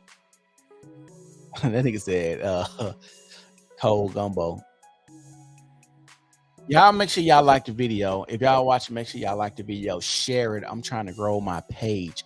If y'all watching me on my regular Facebook page, y'all go follow my New Normal Podcast page on Facebook and share this video. But if you're watching my regular page, if you ain't got there yet, y'all make sure y'all share it. I'm trying to grow this. It will be helpful.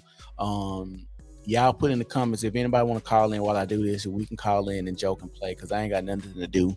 I was off work and I'm gonna go to the gym later on. So y'all let me know if y'all want to call in or whatnot. Just put in the comments and I'll send it to you.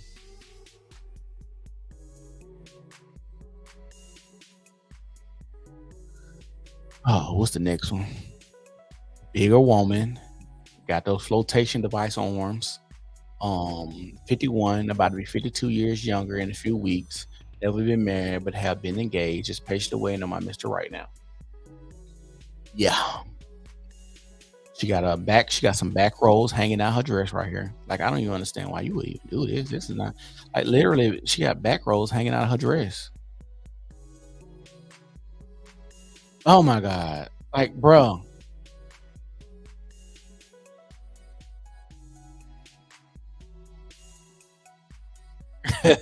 Alex said 95% of the neck up are overweight. This lady literally got back rolls hanging out of her dress. This is a horrible choice of wear for her. Her arm just hanging out. And I understand a lot of people ain't particular about the stuff that they put on. Even I know you have women who put on stuff that's not flattering, that's too skimpy, and you have women like this woman that put something on that's supposed to be more flattering, more less revealing, but it's not flattering to her body as well. So I think a lot of women have to figure out how they maneuver when it comes to these spaces and the clothing that they wear to fit their bodies well. A lot of women, out from dating experience, a lot of women don't go and actually learn what type of style they want to wear.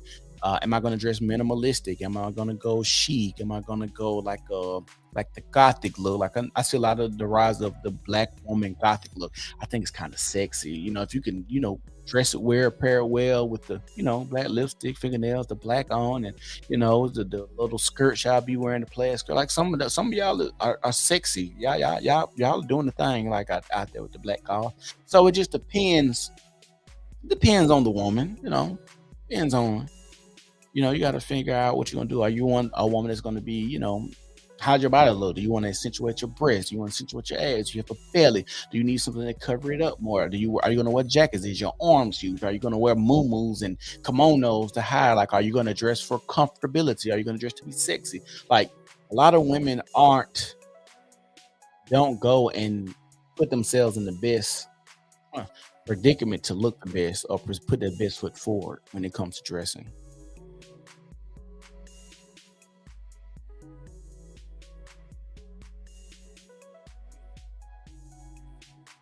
"56, Sherman, Texas, dating with a purpose." I keep asking y'all, everybody's dating with a purpose now. At 50 years old, 40 years old, 60 years old, 70 years old, like, now y'all want to date with a purpose?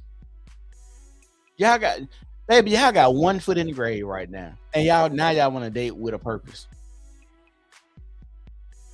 Y'all got one foot in the grave and want to date with a purpose now. And this is nothing about this is cute. Like, I hate, like they say, y'all keep putting these color contacts in y'all eyes because y'all want to look like pit bull puppies so bad. I hate when y'all put them color contacts in y'all eyes. This woman is not cute whatsoever. Hello, Florida sunshine. I'm 44 and ready to dive into the unconditional ride till the wheels fall off and then find a way to put them back on. And I guess continue this beautiful journey type of love.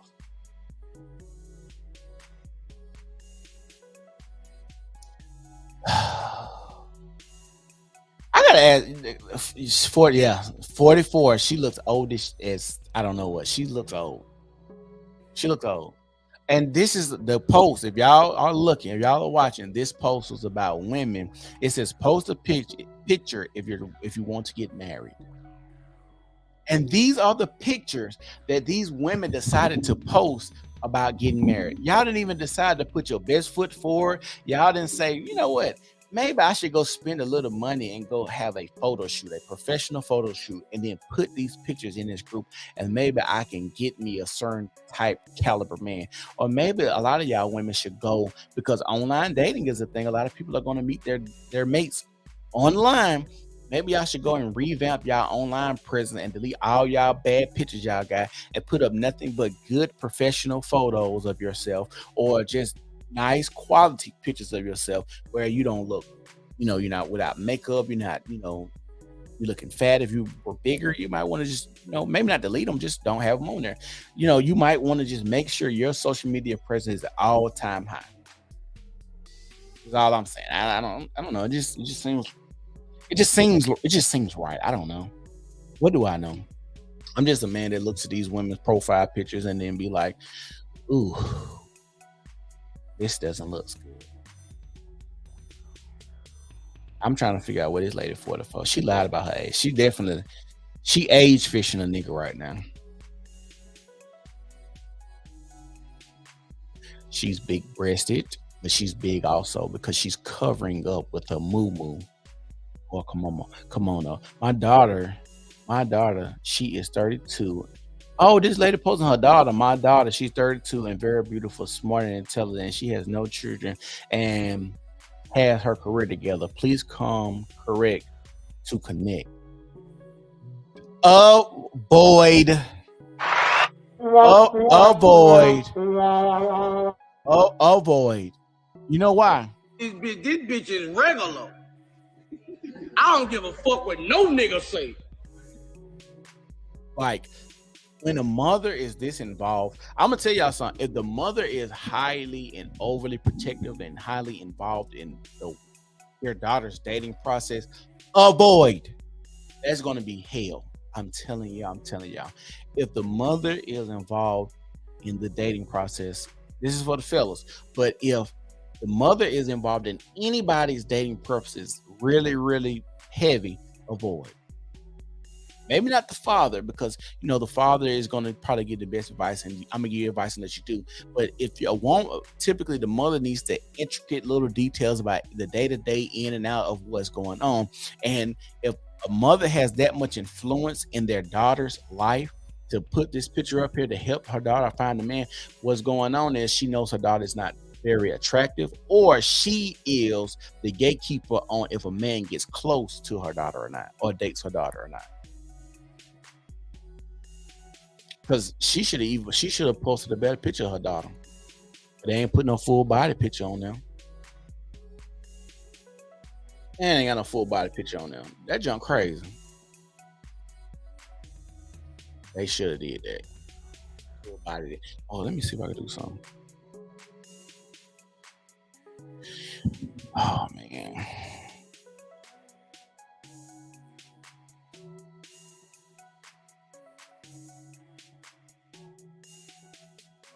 Hold on, y'all. They got this new layout stuff, right? Where you can have a layout.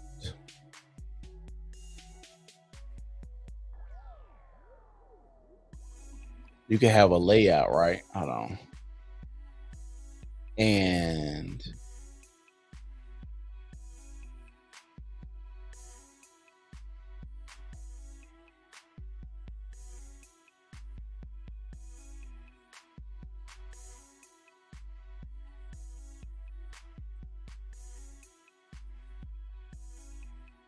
oh, snap, it worked pretty good.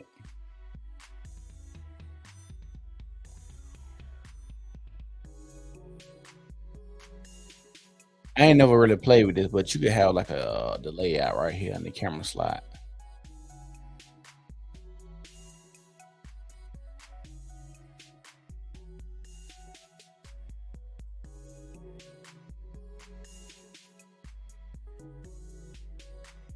Okay, StreamYard, y'all trying to come up in the game. Y'all letting people edit the layouts on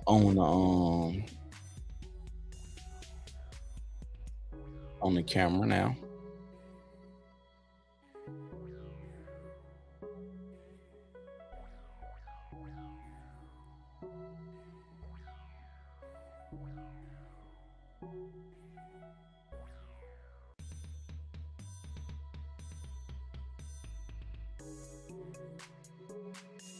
Okay.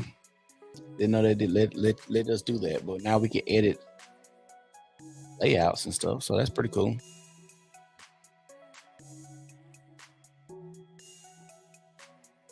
Let me see.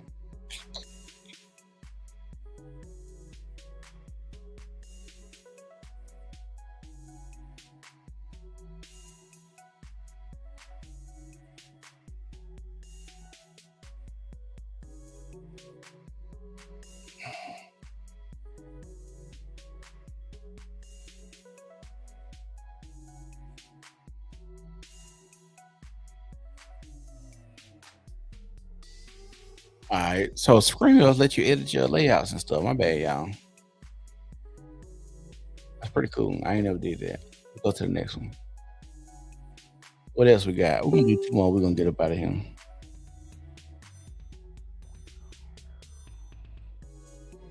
Okay, this woman got a little sexual body. Wait, how did I miss this post? Am I too late? Baby, you always been late to the party. Obviously, that's why you ain't married. You always been late. She's all right. She's an all right looking woman. I get her that. Body still looking tight. She still got a kneecap. It don't like a balled up tennis ball that a dog been playing with. A chewed up tennis ball from a dog. You know, she got a kneecap there. Her toes don't look that bad. This is a woman that's, probably more well put together. I don't like her hair, but other than that, like, she's great. Her arms still look tight and put together. Her midsection don't look as bad. It's not bulging. This dress is kind of tight, so she's decent. She should be able to get her somebody. It's a sucker born every day. It's a sucker born every day. Let me do one more. Waiting for my soulmate until enjoying life. She looks old. I don't like the way her lips look. She's like a guppy. Yeah, I don't like her lips. We'll get off that. We'll get off that, y'all.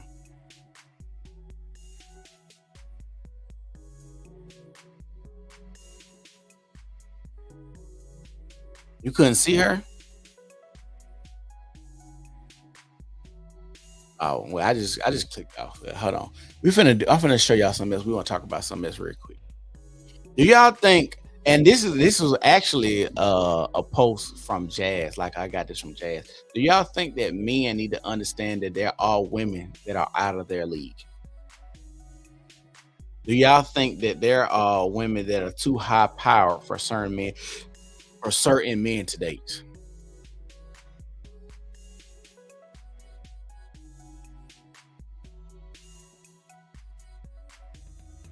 I'm gonna try to find the post so y'all can see it.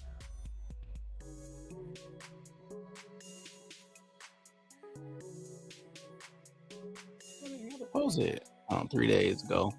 Y'all look at this real quick. Hold on. Now this is too far. Now this is going too far. Hold on, I'll mute this. I gotta mute this video. That shit scared me. Hold on. Well, look at this, y'all. Look. You can manage your layout from settings. Okay. Screen share. This is going too far right here. This is going too far right here. Like, bruh. Can y'all see that?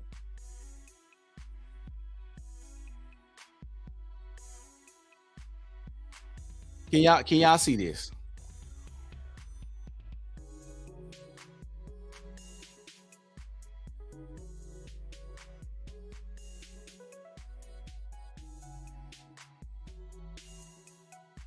Oh my God, bro.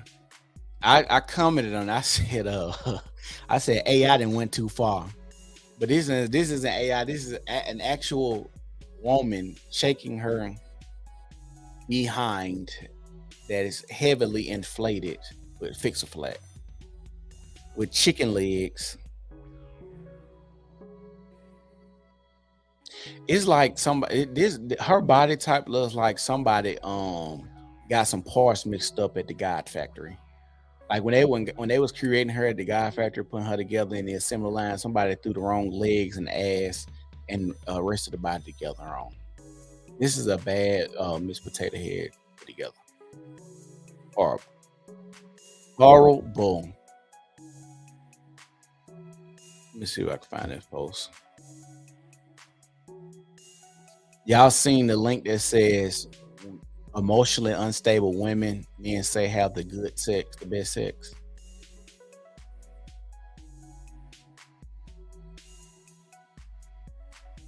Oh, I found it. Let me show y'all the post. So what we talking about now is, it says, I'm gonna show y'all real quick. Let me share it. This is the post. I think Alice commented on this too. It says, I'll never forget going on a date with this new joint.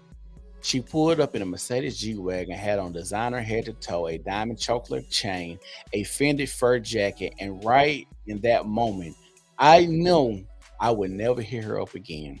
After that, because what the fuck am I going to do with her?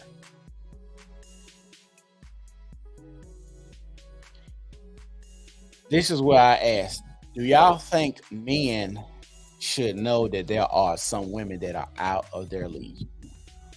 Because that one, she probably was what? This bitch is regular. I don't give a fuck what no nigga say. That was Boosie. He said she regular. But how many times do your homeboy has your homeboy came to you and said, hey, you know what? She might be out your league. You know, she might be too high power for you. She might be a man eater. She might can, get any dude that she want. And I say this all the time. Jay-Z said she used to $1 million vacations. What the F you gonna do with that? And that's a true statement. Like if a woman truly can afford her lifestyle and you come into her lifestyle and she's doing what she needs to do for herself, what makes you think that you can provide her the lifestyle or continue to provide the lifestyle, or what makes you think that she should settle for the lifestyle that you can afford her just to be with you? Why is that a thing?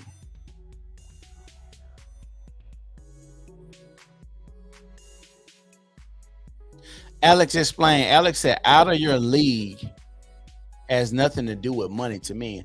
True. I think it can go hand in hand, because I feel like if a woman has the money and she's providing for herself, out of your league would technically be that this woman's out of your league because you can't provide a lifestyle for her that she would like.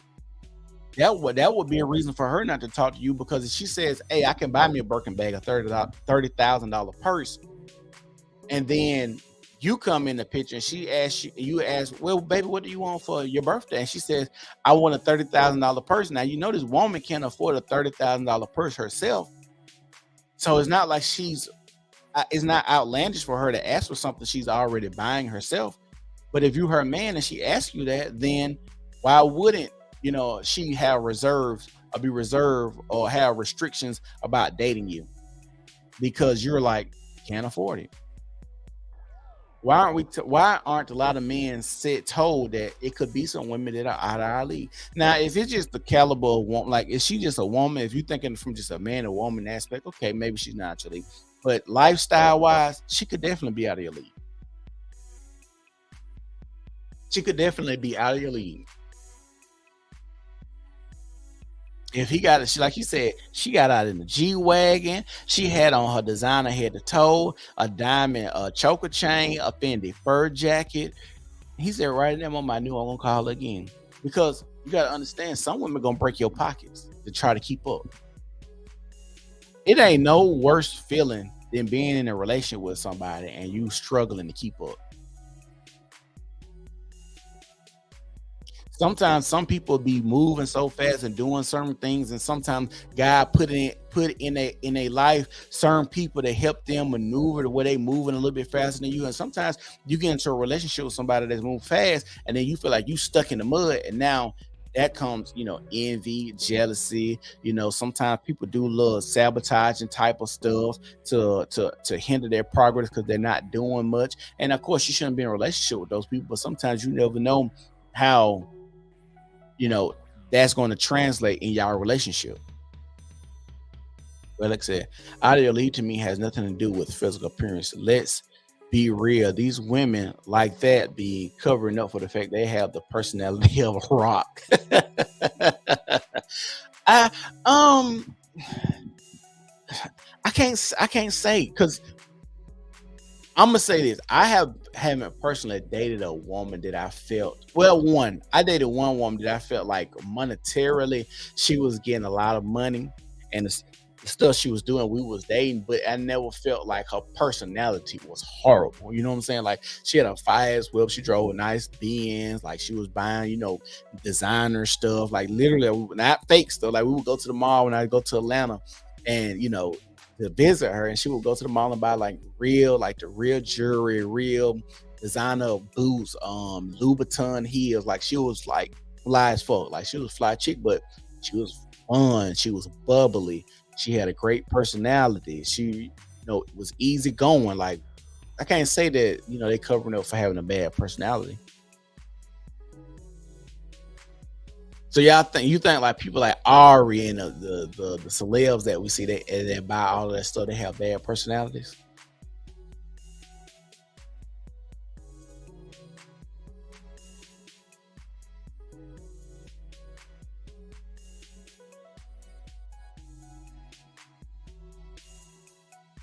Yep, this is what we got to talk about. Y'all let me know if you watching. Do you think that there's a such thing as people being out of other people's league? And if you're watching, y'all make sure y'all like the video, like the video, like the video, like the video, share the video, share the video, share the video, subscribe, and follow. We're trying to grow the page, channel. It would be helpful. Thank you so much. But we got to talk about this. There is a thing of men being out of their league. And we need to talk about it. We need to address it. Because like I said, Jay-Z said she used to $1 million vacations. What the F you gonna do with that?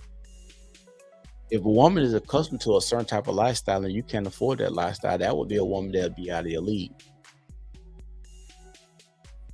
And we ain't talking about looks. They don't spend it on material things. I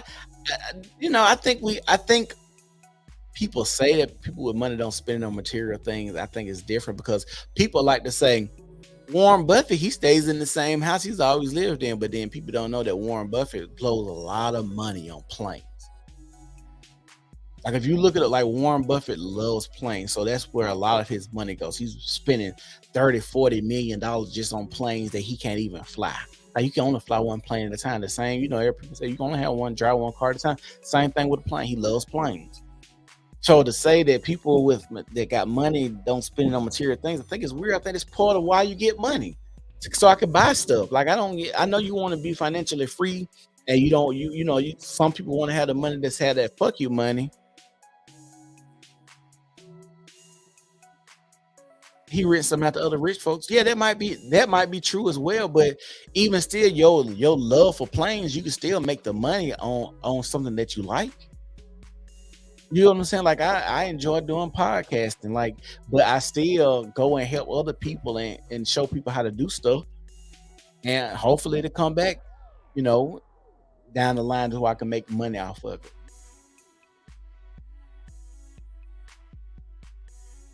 Like I said, these are people that understand money enough to where they can splurge on the material things that they like and still get it back. It might be some people that like to buy houses and be like, I might as well rent it out. It's just gonna sit there, so I might as well make money off of the stuff that I actually like. What better feeling is there to make money off hobbies or things that you are infatuated with?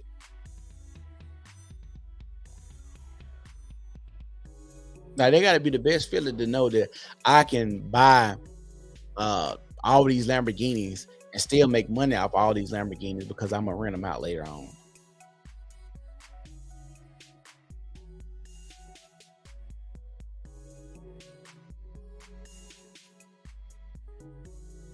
Also, planes are way more different than bags and clothes. That and cars are the worst things to buy with money. It depends because some bags appreciate with value. Like Birkin bags, they don't lose that. They don't appreciate. Like if you buy one, you can get it back. And I think that's part of buying certain things you buy too. Like Rolex watches. Like if you paid attention, because I love watches. Like buying a Rolex watch 5 years ago is crazy expensive now. Like some of the Rolex watches have been discontinued. Some of them are on what's it called when they have a long waiting list. They got a waiting list. They are a back order. A lot of these on back order that people putting in for that they got to wait on to get. So like the Rolex is like a good investment because they don't depreciate. And I love watch. Like I'm going to get into buying like watches and watch trading and collectibles and stuff like that. So that's a thing. So it just depends. Like I said, certain bags, not all, but certain bags don't depreciate. With value. Custom bag, they gotta understand. Like if a company produces like a one-off custom bag, that bag may not depreciate. What do you say? I worked in a shared office building every day. I see women, men coming in here to pawn their bags or sell them to a company here. Well, what do they got to do with like depreciation and stuff like that?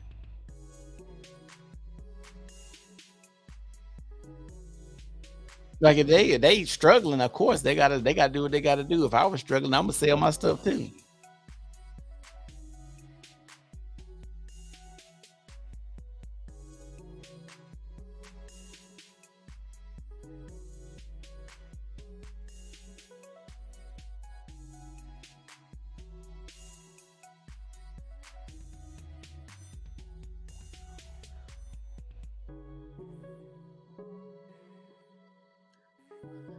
Yeah.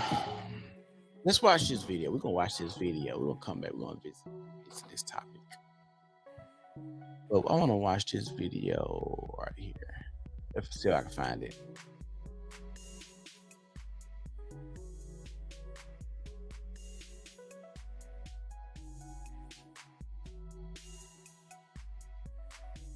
See if I can. I'm typing the wrong thing.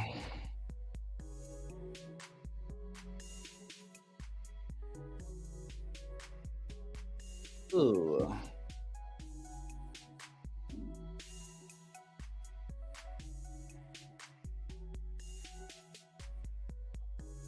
Yeah, hold on, wait.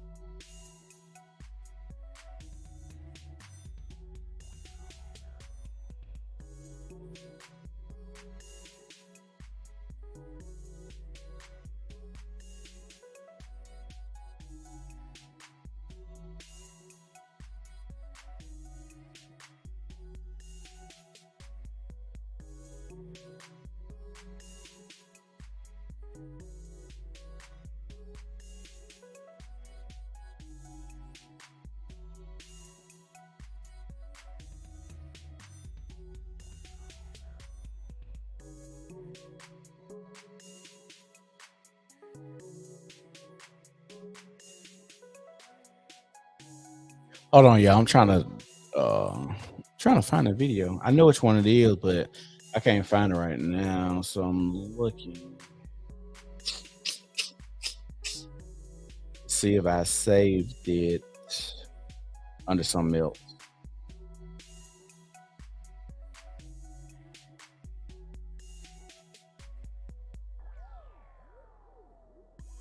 I guess I didn't. Let's see if I can pull it up.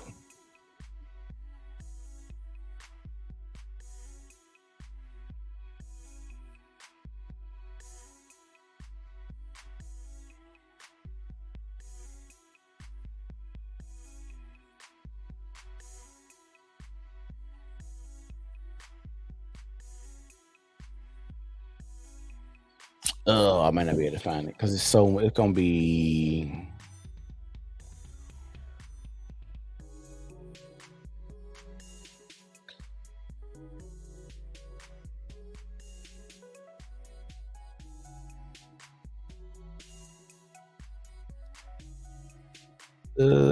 Yeah, guys, I don't see it.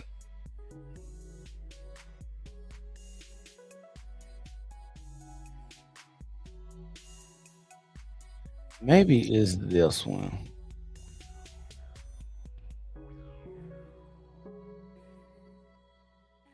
Oh, maybe I found it. Hold on.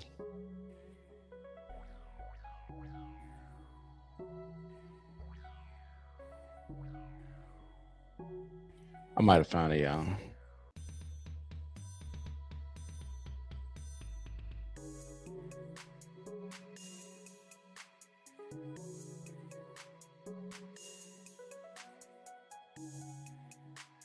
Oh, I agree with about the material stuff.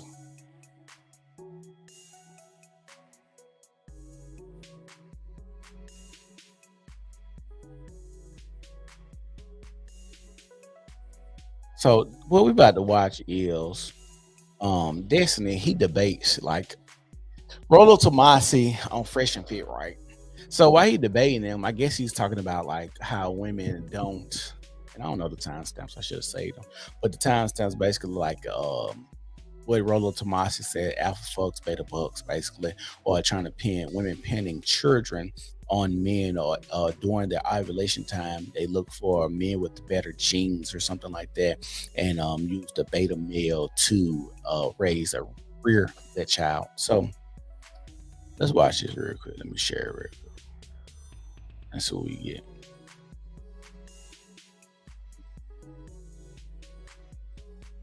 What time is it?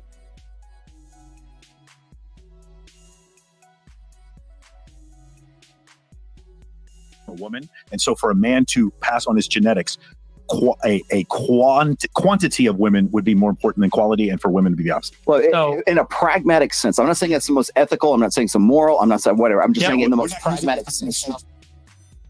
Okay, I'm going to bring all of this crashing down, okay? I hear that we talk about this as a theory a lot.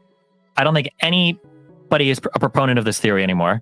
You brought up Bus, and I know that you said you have contentions with Bus's current work is because he no longer believes in this kind of like dual selection strategy.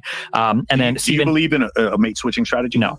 You don't believe in a mate I think switching that strategy. when I looked up data for what were the most reproductively advantageous ways to conduct themselves throughout all of human history, humans seem to practice something called serial monogamy.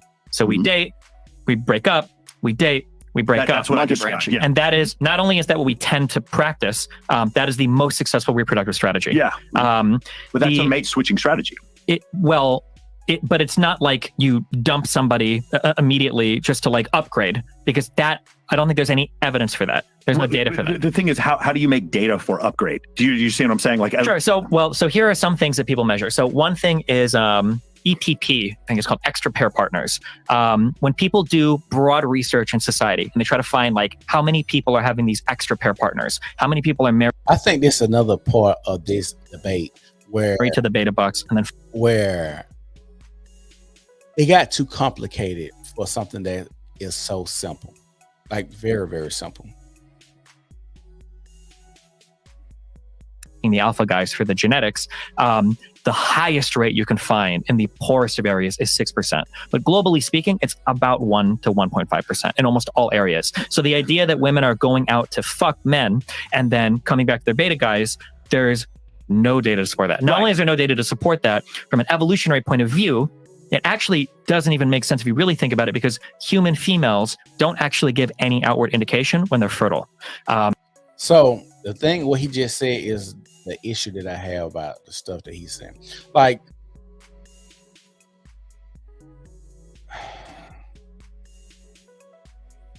matter of fact, let's go back a little bit.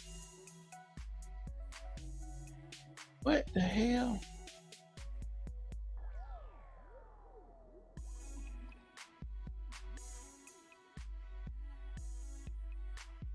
I don't know why my computer just did what it just did.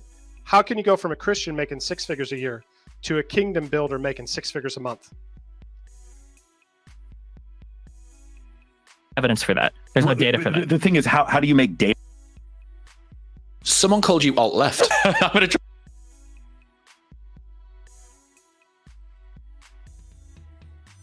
Speaking, it's about 1 to 1.5% in almost all areas. So the idea that women are going out to fuck men and then coming back to their beta guys, there's no data to support that. Not only is there no data to support that, from an evolutionary point of view, it actually doesn't even make sense if you really think about it, because human females don't actually give any outward indication when they're fertile.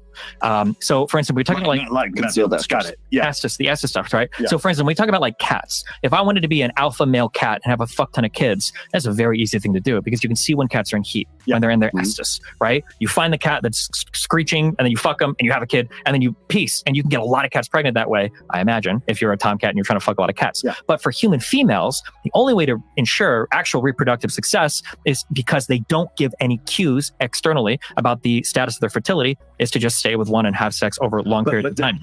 But this is weird because women have cycles, right? And you know, after your period or whatever, your ovulation window was after that. So the men may not know, but the women would definitely know when they were ovulating. Still studies that show that women act differently when they are There are studies that show that women have different preferences sometimes when and they have different parts. Yes, but it's whether or not they act on those. And this is the importance of measuring extra partner pairings. And so this is the part where I took issue to, because it's like there's no proof that they act on those preferences when they have different preferences during that time when they're going through their cycle, right?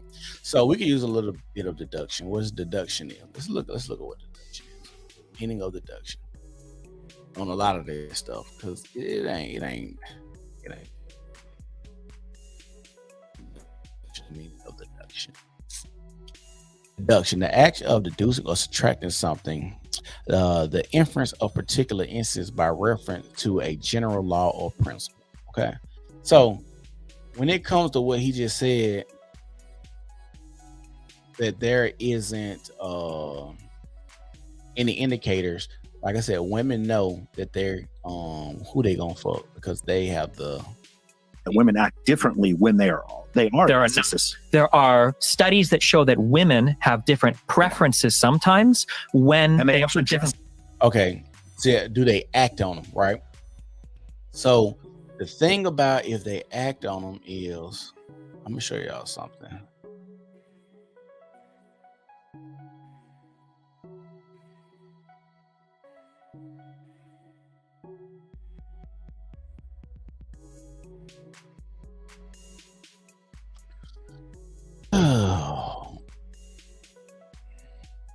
So okay, this is DNA testing right here. I'm gonna show that. I'm gonna share this one real quick.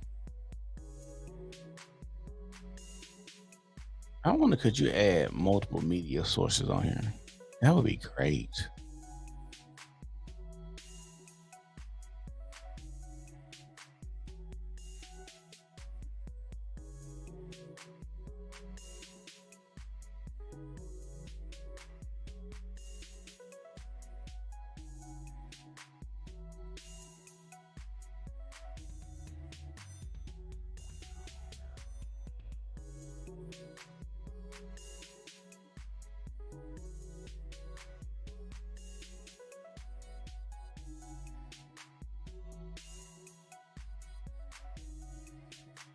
Never mind, it won't let me do it. I'm just gonna add move this one back down.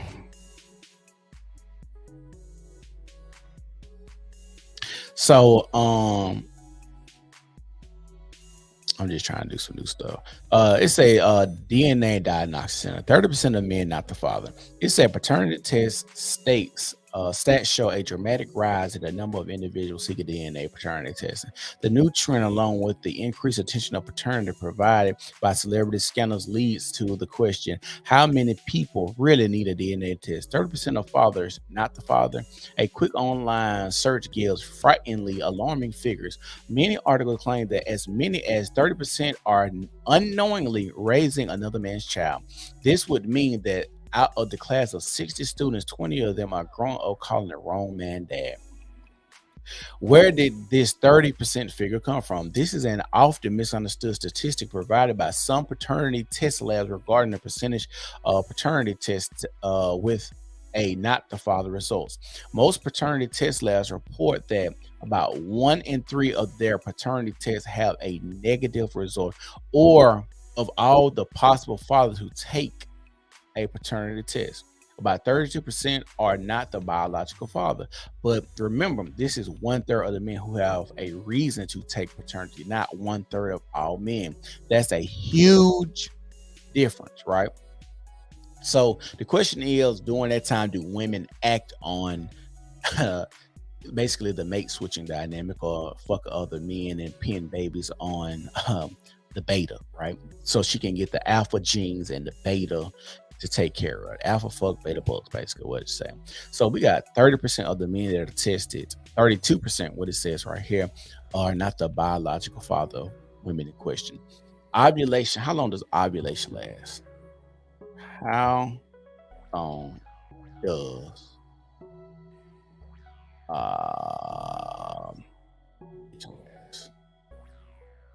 it said while ovulation itself only lasts for 12 to 24 hours, you're most likely to get pregnant in the days before or after ovulation, a window of around 6 days. Read to learn more about what exactly happens during this phase of the menstrual cycle, as well as reasons why ovulation can be delayed.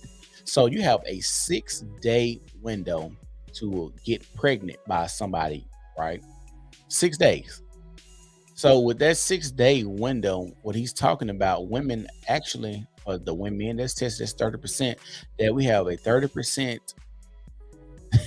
we have 30% of women or men that's in question with their babies are actually going out here having sex during that time with other men.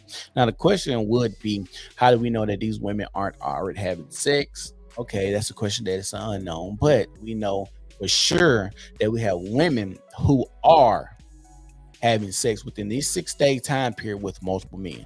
That's what we can for sure know. Like I said, we don't know if they were already having sex, but we don't know if those women during those ovulation time went out and actually searched for a partner to have sex with then. But we know that during this 6-day period that women are having sex with multiple men to pin it on other men.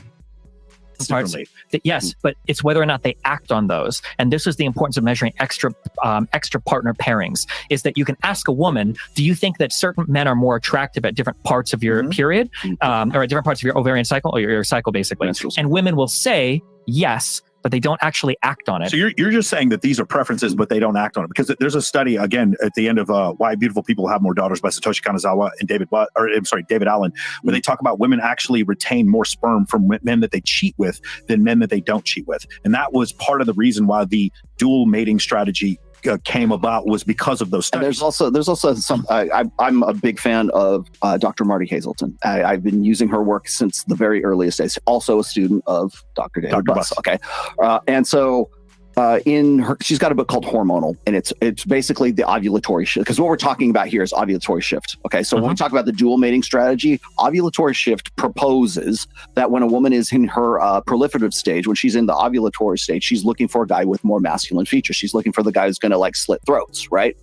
When she's has had when the egg has already dropped and she's already passed the ovulatory phase, she gets into what's called the luteal phase. In the luteal phase, that's when she's looking for comfort. She gets into what Dr. Marty Hazelton has said is a sort of a nesting. What it translates to is when a woman does get pregnant, she goes through, I want to say it's the first trimester or like maybe the second trimester, she goes through what's called the nesting phase, where she like wants to like, put all the, get the baby crib and everything else. But like, if you think of this in a shortened version throughout a 28-day cycle, that nesting period is right around where the luteal phase is. And that's when she starts calling up her telephone friends, and she like guys with more female features, or she wants her girlfriends to come and hang out with her, and she's feeling bad because she fucked a guy in the club when she was in her luteal phase or her proliferative phase. And then she goes through and this is theory, okay, but then she goes through the postmenstrual syndrome, where she gets really bitchy. The theory behind that is that the reason she gets bitchy is because she's pushing away all the beta males, or all the more feminized, the comfort guys, away, so that she can go back into that cycle once again, so that she hopefully can reproduce in the next pass in the next cycle. Okay, so how does that relate to the dualistic mating strategy? The proliferative phase is what I would colloquially term as the alpha phase, and then you've got the beta phase, which is right after the egg drops, and whether she's pregnant or she's not. Now, people are going to say, well, what about hormonal birth control? We can talk about that later on. But as far as the dual mating strategy is concerned, that's the micro biological side of alpha fucks and beta bucks. So when we're talking about these things, now here's I know the criticisms of this, but I wanted to point out also that in Dr. Marty Hazelton's work, the idea where they go and they say, well, are you attracted to these guys? Is it the guy with the the chiseled jawline and everything? And then the women are saying yes and no. But the thing is that women don't seek extra pairs if they're already in what is termed as a satisfying relationship. Yeah. So that's where you get these incels who like just throw caution to the wind and say, oh, I'm doomed. It's hypergamy and it's like a straitjacket, and she's just going to want to fuck Chad when she's in her. I think what he just said, I think that's just simple shit. Like if a person is happy, I think pretty much you're going to act accordingly. If you're happy, if you're upset or mad or disappointed or depressed in a relationship, I think you're going to act accordingly. I don't think this is nothing that you need some whole scientific thing to have to measure, because I think happiness is in a hormone as well too. It's going to definitely release some type of endorphins in your body to make you act a certain type of way, because we're talking about hormonal stuff. If hormonally she's off during her menstrual cycle, I'm pretty sure hormonally men and women going to act differently how they feel or what's being released in the brain. Proliferative phase, and the juice ain't worth the squeeze. Now, no matter what she's going to cheat, no matter what you're going to do, which is bullshit, because there's too many variables right there, whether she can or she can't. But the most important one is that in those studies, when Dr. Marty Hazelton was going through this, the women who stated that they were in a satisfying relationship, they wanted to fuck more, but they wanted to fuck the guy that they were with at that time. Again, remember. So and I agree with this, but again, fuck the guy they were with. That's not alpha fucks beta bucks. That's just being with their partner. But hold on, what if the guy who was the provider and the lover were the same guy? What if it was Brad Pitt? That's the issue that researchers have started to converge on, is because initially there was this kind of like dual selection hypothesis, but the problem is every single time they try to research that, It just doesn't show up. So Gangstad was one of the original proponents of this theory. And in June of last year, he did a huge literature review on why we haven't seen any studies replicating this dual mating hypothesis. I'm not going to read too many block quotes, but I'll just, for this one here, in our recent collected data set of 181 women, we examined moderating impacts of ovarian hormone levels, that's the hormone cycle thing we're talking about, on the association between male partners' attractiveness and women's extra-pair sexual interests. Analyses found that when women's progesterone levels were low, characteristic of the follicular and peri-ovulatory phase, partner attractiveness more strongly predicted extra-pair interest in a negative direction, consistent with previous effects. However, some pre-registered effects examined were near zero. So while these effects exist and are statistically significant, the effect size is very small. You mean right? actually having sex? Actually cheating. Well, in terms of like they express an interest, but it's a small interest. It's statistically significant. For instance, like I can measure a huge population and know with a high degree of accuracy, it's statistically significant. These people on average have 101 IQ and these people have a 100 IQ. Could that and then real quick, let me just real quickly just finish this block, okay? All in all, the null hypothesis that there exists no effect is a very poor explanation of the overall pattern of the results, even if we currently do not fully understand the reasons for variable effects. This moderation effect, if robust, begs a question. This effect assumes that women differentially value sexually attractive features across conceptive versus non-conceptive phases. Yet, as we discussed above, large-scale replication studies have not found strong, compelling evidence for hormonal moderation of mate preferences, for example, for muscular bodies. Durant et al. Suggested one possible resolution. Perhaps mate preference shifts are moderated. For instance, women who are strongly attached to partners may express relatively little interest in extra-pair men when conceptive. It may make sense that these women also show little evidence of increased interest in, say, muscular men when conceptive. The same may apply for women with attractive partners, or more generally, women who show relatively little interest in extra-pair men during conceptive phases for other reasons. By contrast, when women do express interest in extra-pair men when conceptive, they may be particularly interested in muscular men. This may be one reason why preference shifts are weak overall and not consistently detected, and it also remains untested to date. So it's basically saying that, like, if I find a woman and she's in a happy relationship, she might have a 0% chance of ever stepping out on that man. If she's in a happy relationship. Yeah. But if I test her on different parts of her period, on different parts of her cycle, different parts of her cycle, at some point she might say, I like muscular men more at this part of my cycle. But that's not indicative of anything. Totally agree. And what you're saying is study one more time. So this was researchers et al. Sure. So it was the name of this is called Women's Estrus and Extended Sexuality. But the thing is, a third of men tested aren't the fathers that are in question of the kids. So, like I said, you can have a lot of questions, but we know for a fact, during those 6 days of ovulation, women are having sex with multiple men. And that's what we're talking about in question. Their hormones are off and their preferences on whom they decide to sleep with is different during that time, right? So you got to ask yourself, and they go into this a little bit longer, and it's talking about like the genetics and stuff like that.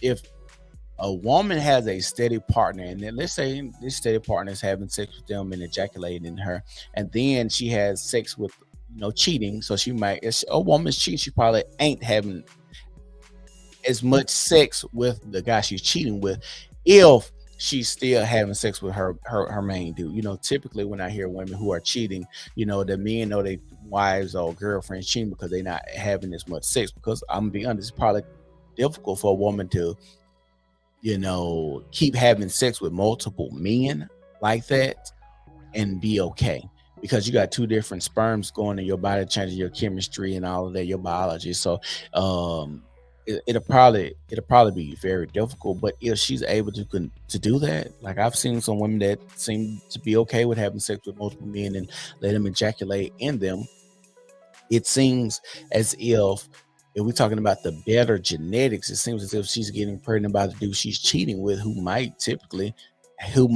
have better genetics to swim to the egg faster, or she can select maybe through her body somehow the egg a better quality sperm that the egg allowed to touch the egg, that the egg allowed the sperm to touch. You know what I'm saying? So it just depends on the woman. But like I said, during ovulation, that's a 6-day cycle. We know that through DNA testing, a third of the men that have been tested aren't the father, and so that's 6 days. Your ovulation, we talk about hormonally, so that means they have multiple dating partners. But the only thing is, like I said, the question is, how do we know that these women haven't didn't meet these men before or outside their ovulation cycle. Okay, granted. How do we know that this, you know, these men are actually more alpha than the man that they're with? You know what I'm saying? How do we know that even with the hormonal shifts and changes, how do we know that maybe somebody hormonal shift, maybe hey, I might like the dad bod when I'm horny? Who knows? Like, I know that, like he said, there is no study to show that, you know, the extra muscular body is more of a preference. But like I said, you just never know when it comes to hormone, and women are so difficult to figure out with all of the studies and stuff that goes on. It's like they're still the most complex, confusing creatures on this earth. You know, they have no outward showings that they're like ovulating or in heat or could get pregnant or whatever you would call it, stuff like that. The humans, they have breasts that are always protruding. Like, you know, people have other animals, they have breasts when they're, you know, lactating and finna feed the children and stuff like that. So like I said, when it comes to like stuff like this hormonally and stuff like that we're talking about, it just depends. There's a lot of factors that depend, but we know during the ovulation with DNA testing that these women are having sex with different men.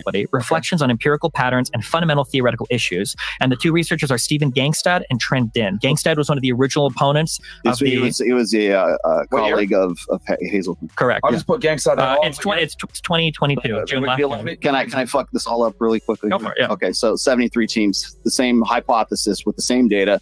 Some found negative results, some found positive results, some found nothing. No effective expertise or confirmation bias. Idiosyncratic research variability is a threat to reliability of scientific findings. This is Steve Stewart Williams, who wrote the ape that understood the universe. So what we're talking about is the crisis of replicability right now, which is rampant in academia right now. So let's say this. Let's say what your hypothesis is, and I don't disagree with this, is that they find them more attractive during different parts of their cycle, but they don't act on it. Yeah. So my hypothesis is that alpha fucks beta bucks is not indicative of anything. Hold on a second. So we saw that thing that Chris put up before, where not only were men having fewer sexual partners under the age of 30, but women also were having fewer sexual partners. So that's one reason why they might not be acting on it. Number two, when you talked about 1%, you were talking about genetic cuckoldry, 6% or as low as 1%. The thing is, when women go outside the relationship, often they don't have unprotected sex. So it's really difficult for you to then say from that standpoint that even though she may. I think that's weird too, to say that y'all believe that women are going out here to have sex with men because they're with cheating on their spouses during ovulation to get better DNA quality, but they're having sex with condoms on. So why are they trying to get DNA quality? And if you've been out there in the streets like I've been out there in the streets, then you know women love that raw meat. Like, ain't nobody. I asked this question on Facebook. How many times has a woman asked you to put a condom on? Like, how many times has a woman just say, "Hey, we're not having sex if you ain't got no condom"?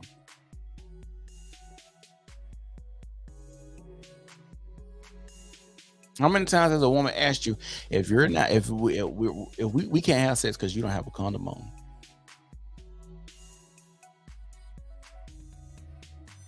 Exactly.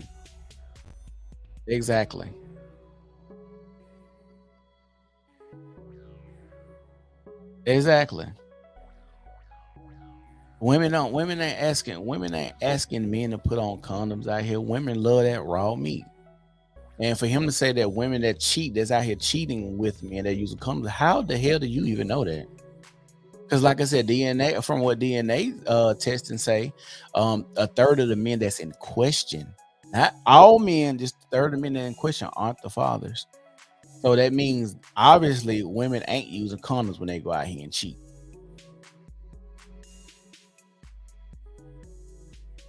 They said, when I just looked it up, ovulation lasts 6 days. You have a 6-day span to get pregnant. 6 days. 6. What's 6 times 12? What, 72? Would you have 72 days to get pregnant out of 365? That's even crazy when you watch like shows like Murray, when these women then tested 7, 8 dudes. You mean to tell me you had sex with 7 to 8 dudes within 6 days? That you need to give that little coochie a rest. Cognitively be having sex with a better looking guy. She may cognitively know to use contraceptives. She may subconsciously be like, I'm still having sex with a better looking guy because I want his genes, even though cognitively she's not doing that. Consciously she's. But that don't make sense, because why is she having sex with him for genes but not getting the genes? I thought the whole point of this argument that y'all was making was we're saying that women are out here cheating on their spouses that they're with or their boyfriends to get better DNA quality, but they're pinning these babies on these men because they know the men that they're pinning them on would take care of them. It's weird. It's not doing that. But the other, do you understand what I'm saying? She's still having sex with a male stripper without the intention of actually having a baby with him. Whereas sure, we can say that, but then that kind of betrays. Cave woman ancestor was not doing that. Her cave woman ancestor didn't have a condom. Does that make sense? I can understand what you're saying, but the reproductive strategy just doesn't make sense because one, the men wouldn't practice that reproductive strategy because it doesn't make sense. I agree with you. He's the one who believes in sure. You believe in switching hypothesis. Okay, sure. The thing is where I go to the difference is women are cheating. Number one, there are some women cheating, and when they cheat, they are doing so because they're in an unhappy relationship. So let's bring this all back around to Dunbar's number and social media.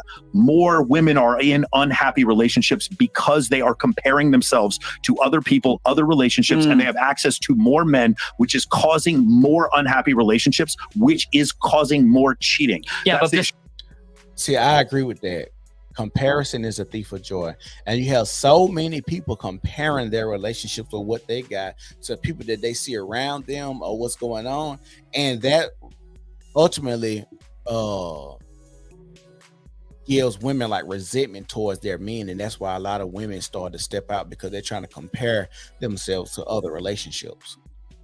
Despite all of that, men still cheat more. Oh, I don't disagree. Men cheat only more. slightly now. But it's only slightly now, but you would imagine that but if they women close together, really closing the gap right there now. are a couple polls. Well, there was a recent YouGov one. I read that New Yorker article that you read that referenced one in 2016 that showed that the gaps were closing quite a bit. But there's more recent data that shows that it's still about. The thing is, there's an article like damn near every year where and it goes both ways. Sure. Well, but the problem with that New York paper is it was citing something from a McKinsey Institute, which the people that they survey is questionable. But regardless, let's say that I grant you that it's the same.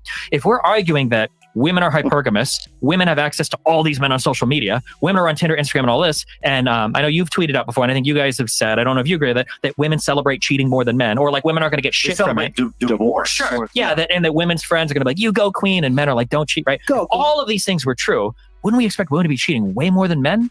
No, because women, and they have an easier time doing it because they go where they want, right? For sure, but women don't cheat more than men because men are more interested in casual sex. Like if men are obviously, you don't disagree.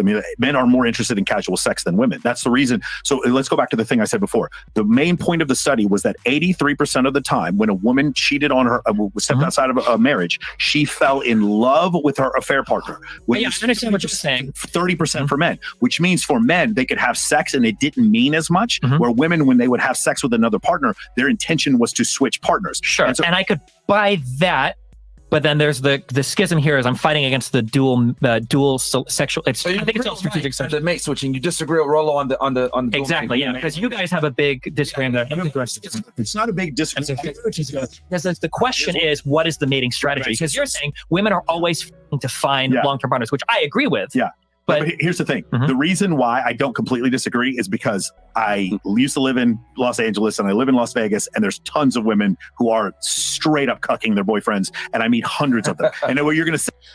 And right, like sometimes we had to use our observable reality, right? We got to go or be able to look around and see what's really going on, because sometimes even these studies and surveys, you had to ask yourself, damn, they ain't asked me about the survey. They didn't ask me about this study, so I don't know what they talking about, because I would have gave a different answer. So, and a lot of things depend on where they do the surveys at, because if you're in the South, that it's more conservative. If you're in California doing a survey, you might get a different answer. So all of that play a bigger part on how these surveys and statistics and stuff are viewed. the pitted old people biases and who conduct these studies and what points they're trying to prove and shit like that. So like I said, you have to use observable realities too and see what's going on. And yes, I see a lot of women cheat, having boyfriends when they in love and doing all of this stuff behind their boyfriend back. Hell, I worked in a plant and I know dudes was on break having sex with women in the parking lot in the car on break, and they got whole husbands at home, but they on break at work they having sex with the dude in the plant. Say is, well, yeah, I mean, that's selection bias. Well, what I'm going to say is, at the beginning of the debate, I agree that we're not going to do stories. We're just going to go on the research, right? Right? Sure. What I'm saying is, but there's enough for me to say it's statistically viable that women are still doing what he's saying. It's just not all women. So the discussion is it 50-50 or is it 85-15 or is it 90-10? Based on like cuckoldry, I think one of the studies I even have is like the cuckolded fathers or whatever. And again, those extra partner parents are literally, it's like 1% of all. Because of contraceptives, I don't know if that's. It's not even contraceptives.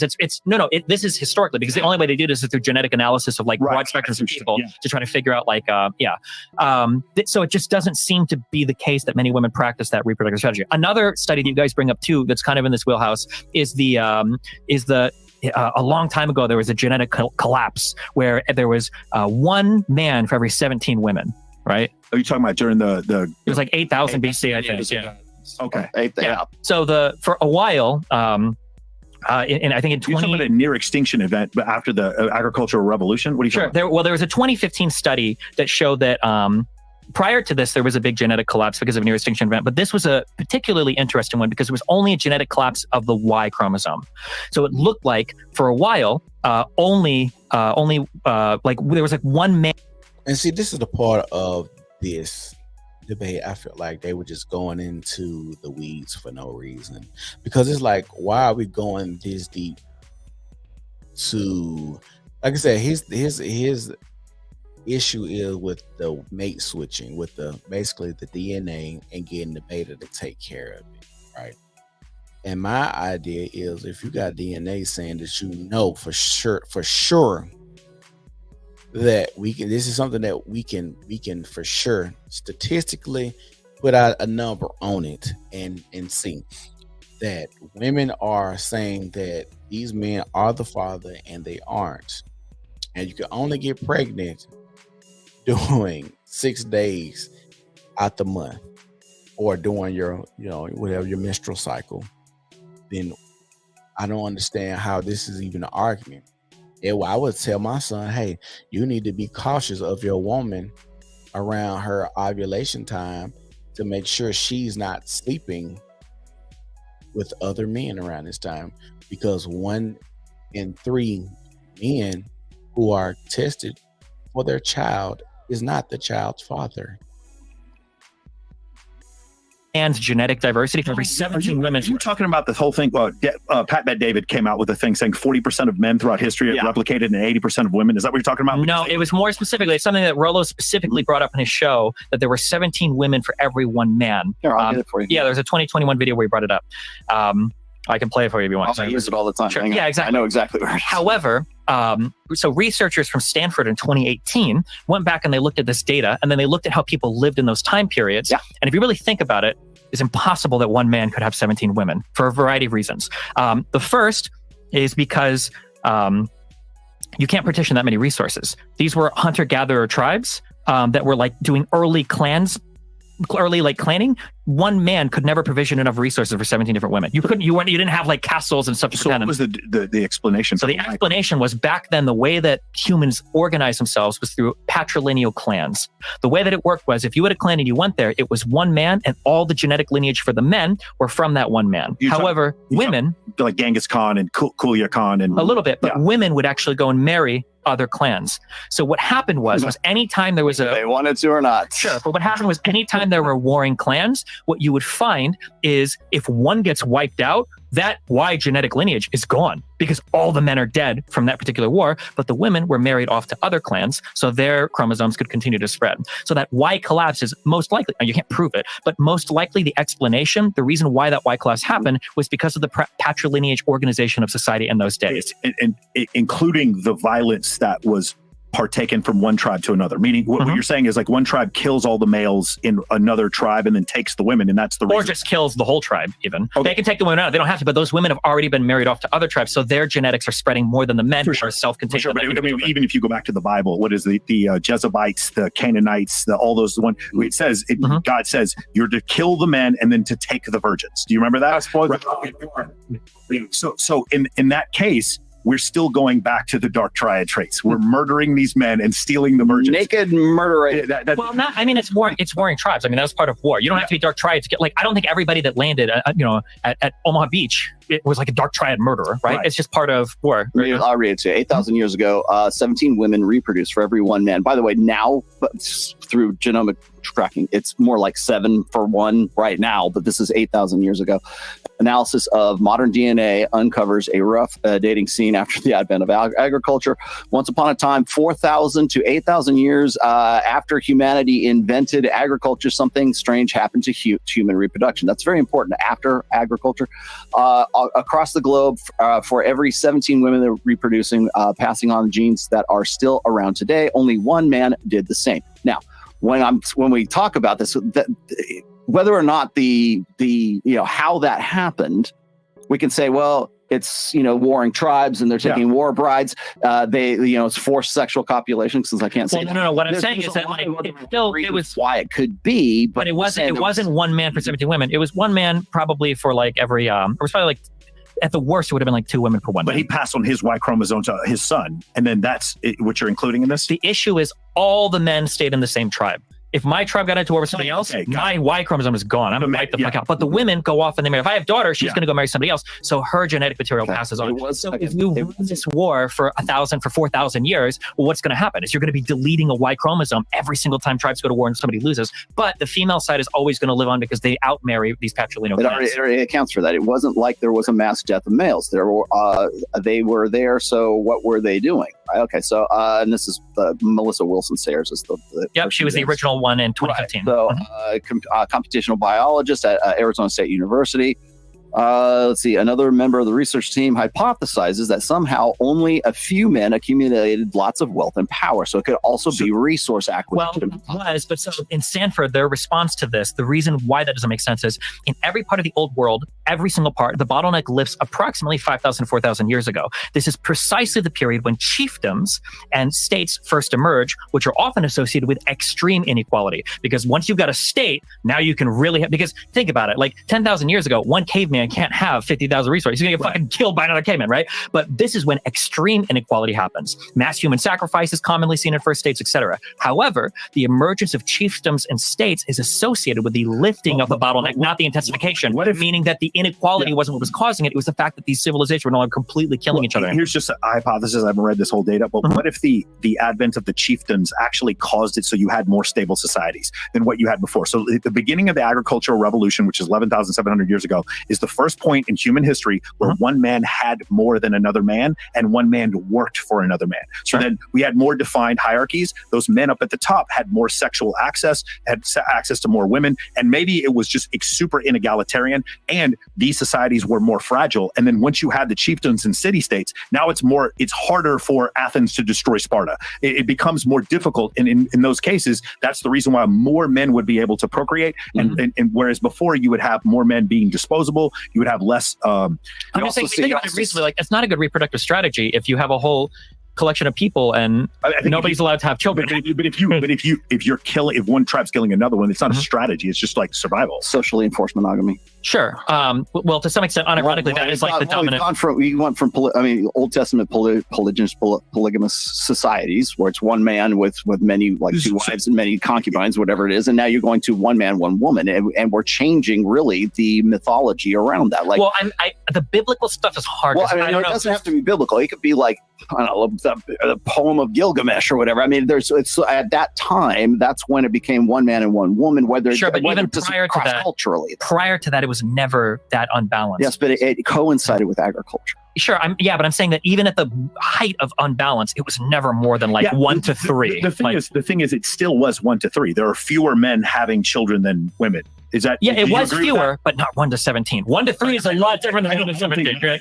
Did you? Well, even now it's 1 to 7, and they can show 1 to 7. So it's not. It's somewhere between 1 I think to it's 7 and 1 to 40% 17. and 80%. I think isn't that the number? So that's, but who's to say? Like, I don't know what the numbers behind that, but that was Patrick Bet-David putting out a thing saying 40% of men throughout history. It was over the top. And 80%. Yeah. We did digress a bit here because we were talking about promiscuity, but I was really fascinated by what you guys were talking No, about. I mean, okay. So as far as promiscuity, yeah, we agree. The thing is, I think the thing is, how much do we agree? I never thought it was 17 to 1. I thought it was like, I thought it was like 3 I've to heard 1. the number 17 to 1, and this study gets thrown around. Yeah. But it doesn't make sense, because if you imagine that men were using their resources to capture women, why is it that when I'm trying to figure out, do he agree with a lot of Rolo's points? Because Rolo used the point, but then he keeps agreeing with Destiny, and Rolo hasn't agreed with Destiny. He's agreeing with the guy on the end. I don't know the dude in the black shirt name. states emerge and wealth inequality starts to explode, we saw the bottleneck disappear, because now inequality is getting bigger. Shouldn't it be even more women's women? But it's not. It goes the opposite I think possibly because you have a more, even though these chiefdoms are, totalitarian, I think you have a more stable society once you have city-states. Yeah, and men are getting wiped out because they're in patrilineage clans that are getting completely and totally destroyed. Right. I think the likelihood of you wiping out one tribe or another once you have city-states is less. You're not living in tribes anymore. They have farms. Exactly. Now it's harder to wipe out an entire. I agree. I think you guys are in agreement here. Yeah. But we are about going back to the promiscuity, because I know well, just real quick, because we can do the promiscuity right next, but the thing that I want to highlight in all of this, because that 1 to 17 thing does be true. Hypothesis presumes you're already in a relationship to begin with, to cheat on that person in the first place. And But it still supports the dual. And it also presumes that you are in a monogamous relationship, not in a polycule, not in some sort of but that is like the reproductive success of especially men, is the serial monogamy. It's being in a relationship for as long as you can, I think and for then being in another the relationship. lower quartile of men, you're correct. I don't think for all men. No. For reproductive strategy, period. Now, if you want to talk about exceptional circumstances where one guy's like buying rights to like the aristocracy or a harem, sure, we can talk about that. But at that point, we're not talking reproductive strategy. We're talking about like some that's like socially constructed, right? 20 women don't gravitate towards one man. It's one man has a kingdom and he says, you 20 women are going to live here, I'm going to kill you, right? So that I wouldn't consider that part of like reproductive strategy any more than I would say reproductive strategy is to play StarCraft for 10 years so you can find girls that show up in your Instagram DMs, right? I wouldn't say that's like a valid reproductive strategy. That's like a very unique situation. Does that work for you? Yeah. Okay. but I would say like a valid. Yeah, I know, right? No, all right. I'm right. But like in terms of like trying to find research on this, like Dixon et al. 2018, Jones et al. 2018, Younger et al. 2018, Markinkowska et al. 2018, Stern et al. did 3 different studies, 2019, 2020, 2021. All of these people are trying to find evidence that women differently based on their hormone cycle. Nobody has ever been able to started it when? 2018. Well, but this has been researched for like 20 years. People are trying to get anything. Now, if you want to say that academia... I got a question. Why does this theory come up though? If everybody's doing research on if women change who they have sex with during their hormonal changes and swings, where did this theory come from? Why is it studied so much? Why are they looking for evidence for this? Because like I said, I could just go back to the 6-day ovulation, and 1 in 3 men who are in question for a child isn't the father. That would mean women are blaming men and saying, hey, this is your child. He finds out I'm not the father. That means she was sleeping with someone else or multiple men at this point in time. So I don't understand like why people are using hormones, because what we do know is hormonally makes you do certain things. For instance, if you are chemically imbalanced and you depressed a certain type of way, suicide is a thing, right? So that's why they give certain people some type of medication to balance them out, because they might be chemically imbalanced. Sometimes if you get off your medication, that's why they say that he's off his meds, he's acting a certain type of way, or he's out there trying to go and stab people at Walmart or something like that. Like, people know when you're hormonally, your hormones do affect how you move in society and how you move in your day-to-day life. So I don't understand like why this is a big thing, because it's a no-brainer. If I'm chemically imbalanced or my hormones are out of whack or something like that, I'm going to act differently. He's broken. That's fine. But one of the reasons why I laid down those initial ground rules is because we can only argue from the data. I agree with you on that. Yeah. Because if we start saying like, data now, but because the thing that bothers me too is you guys are very keen to cite bus and Gangstad when it supported you, but now that it seems like the research is moving in another direction, and now we're like, okay, well, hold on, I don't know about data. And I would, okay, it's too lengthy to put this in here, but there was an interview between Dr. Gadsad and Marty Hazelton. Marty Hazelton has also been the subject of a p-hacking scandal kind of thing, where it's like she had an opposing group of female, mostly female psychologists who went out of their way to try to disprove her for 25 some odd years of ovulatory shift research. So we already know that element already exists there. So we can talk about, studies and everything else, but you also got to look at the personal biases that are going on at that time. Well, that is true. What about all of psychology initially? If you look at its treatment of women, all of that is just sort of pretty anti-women, right? Let's all snort cocaine and interview. Yeah, talking about women are frigid because of bitches and women have all these problems and all the cluster B personality disorders are built around women traits and shit. Like, want to their moms. Right. Not to say that you're absolutely right that there are. What I'm going to say is that honestly, I think that there is a personal bias against ovulatory shift because it is an unflattering truth of female nature. That's why they're going after it. That's why it's not reproducing or replicating, but it's also one of hundreds of other hypotheses that are either replicating, not replicating, or there are null results. The problem is in academia right there, and it all starts right around when you're saying about 2018, which also coincides with about the same time that Dr. David Buss comes up with the mate switching hypothesis and comes out with men behaving badly and comes out with his own dating program at that time, endorsed by Huberman and Alex Hormozy. I don't know Hormozy, but I know Huberman is on board with that too. Chris Williamson and him are writing a book together. Exactly. So, which by the way, you can still sign up for the pre-orders that's been out since 2020. So when I see stuff like that, I kind of go, is there some reason why he's switching over to this right now because he wants to turn a buck? I don't know, but the fact of the matter is, even if that's the case, or even if that's not the case, I still don't see why ovulatory shift or dual mating strategy can't also coexist with mate switching, because you would have to have a mate in the first place before you can switch the mate. What is the adaptive strategy to get to get that guy in the first place? Well, the adaptive strategy is just simply looking for the man that can provision resources for you the most. But you're only focusing on one side of that nature. Would you agree to this, that women want to get the best genetic material that they can get from a guy, short-term sexual, alpha fucks, and beta bucks being long-term security, provisioning, protection, and parental? No, I disagree. So, and this is where I what do you disagree with? The thing I'm going to disagree with, and I might lose the audience here, and I don't mean to, but I think that just real quick, because I don't think just so you understand what you're saying, because you're saying that women want both, right? The guy that can provide and still total package. I'm saying that genetically, what you want is resources. We see that, and that's what most of these guys are focusing on right now, without looking at the guy who's the hot guy in the foam can. Right, and we can draw just so stories that sound good, but one, it doesn't show up in the data. Two, anthropologically, it probably wouldn't even make sense. Even if you go to the most barren tribes where people are running down animals, these guys don't look like Arnold Schwarzenegger. A lot of these guys look like long. So you're saying the looks don't matter as much? No, I'm saying that looks can help a little bit, but ultra jacked dudes, those muscles come from the gym, right? You're not going to find tribes. Well, I actually agree with this point right here, because, like I said, when you look at pictures of men from back in the day, they really had no fucking muscle definition, literally none. They really just looked like the everyday Joe going to work. You never really seen nobody with big, huge arms and just ripped, traps and wide backs. You just seen this a dude. You got to understand, men were smaller too. If we're talking about back in the day, you're talking about men that's probably 160 pounds, 5'5", 5'6", 160 pounds. So it's not like even men were that huge in stature as well. So I actually agree with this point.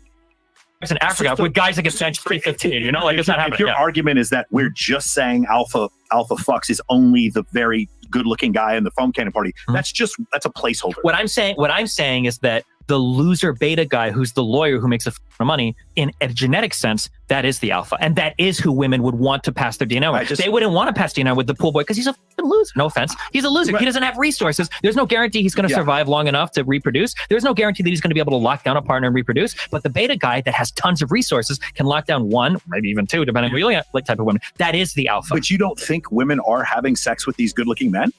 It doesn't. No. And again, that should go back. Would they No, it like doesn't seem like it. It doesn't seem like they it. want to. Would they want to? Maybe, but do they actually do it? Whether or not they can or they can't is also. And see that this is where Rolo be losing, because you say one thing and then you say they want to. You gotta be factual or have a stand to say yes, this is what's happening. Want to and showing that it's actually happening is two different things. About that desire. What did I say? Like Which calendar sells more, the dad bods or it's the not about the chicken calendar, dish? because you guys say that the sex is that what you're exactly. But the problem is that you guys are doing these. You're doing two things that are making it really hard to understand. You're saying that women go on Instagram, women go on Tinder, women can f any guy they want now. Okay, whether it's 50% are being flown to Dubai, they would like to think that they'd like to make it, or they get passed around with these high value men. Also, women are hypergamous. Okay, we know that they want to trade up as much as possible. We know that they want to leave their beta guy. But, and then we go to the research, extra partner pairing children are almost unheard of. It's 1%. Yeah. When we look at like how many women are actually engaged in this behavior, it's non-existent. And when we look at like cheating rates, it's men that are cheating more. So it seems like none of the data are aligning with, we have very clean and neat and cool theories, but they don't seem to explain anything. There's one invention that throws all that out the window. It's the condom. Hormonal birth. Yeah, but even historically, when we look at extra partner pairings, it doesn't seem to be the case. I think that things change historically with Instagram. Things change historically with Facebook because again, we go back to Dunbar's number. For those of you who don't understand, he's an anthropologist who came up with a theory that tribes were about 150 people. U.S. military units are also about 150 people. Once you get outside that number of 150, then you can't keep all those records in your head. Your RAM can't hold enough faces and names. Social media made it so that people who are built evolutionarily to only know 150 people now can know numerous amounts of people. And we see a rise in men not having sex, a rise in the divorce rate. All those things are starting to happen because now what happened is during the Dust Bowl, you had a wife. That wife you stayed with, you had a bunch of kids with her, and you stayed with her for survival. Now in 2023, you have the access to see all these thoughts that are out there, showing it off. They for everybody. They ain't gonna be loyal to anybody. You know what I'm saying? Yeah, that's my point. So you see this over and over again. I'm not sitting here trying to denigrate women, but what I'm saying is now because you see more of these women, it's caused unhappiness in these relationships, which is causing more people to cheat. Now you're going to say, well, these studies back then didn't say this, or if you want to look at the genetic code from back, thousands of years ago, that may be the case. Our point, a lot of the points that we make in this is that things have changed recently since the advent of social media. And that, if you want to claim that, that's fine. But now you're doing something completely novel, and you can't really rely on the historical record because, again, I know you want to keep marrying your points together, but we're not the data where we show the 33% of men not having sex, or 20% from 19 to 30. That was ages. 19 to 30. That's not historical. I mean, it's historical, but it's not like. Sure, I understand, but like resting on evolutionary psychology, again, like you just said earlier, women don't want to have casual sex, right? As much as men. Then why do they?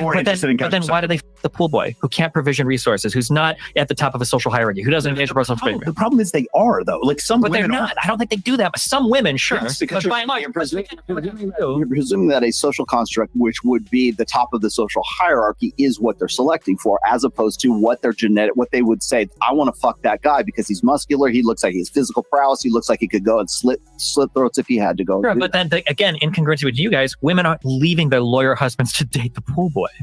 No, I'm on the side. Nobody said that. Yeah, nobody said.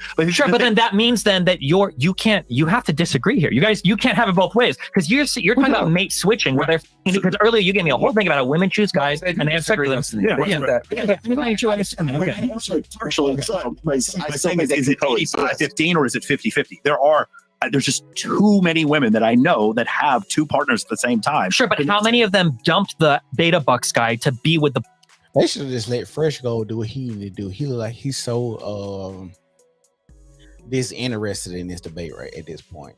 He probably got his girlfriend. Y'all remember he didn't want to tell people he was in love or was dating somebody because it wasn't good for his image. The pool boy. Right. So that ever happen? The ones that didn't dump them agree with him. The ones that did dump them agree with me. They're saying both their strategies can coexist. Both the strategies can coexist. There's just too many. Man, I'm just like, you guys have had 2,000 women on the show. We haven't had as many, but when you talk to them, they absolutely have a dude and a side dude. One of the things in the Aon research, the study that Dr. David Buss talked about is that men and women admit to having 3 backup partners in their mind. Yeah. At least plan B. They have plan B. They have 3 backup partners. Now you're saying this is not manifesting into vaginal intercourse. And I understand what you're saying. The thing is, we don't know specifically what those numbers are because people don't always have sex with the intent to have babies. So the thing is, calling it a dual mating strategy is also kind of a misnomer because people are having less children. They aren't sure, having but sex. Again, if you say not having sex to have babies, then where's the evolutionary part of that?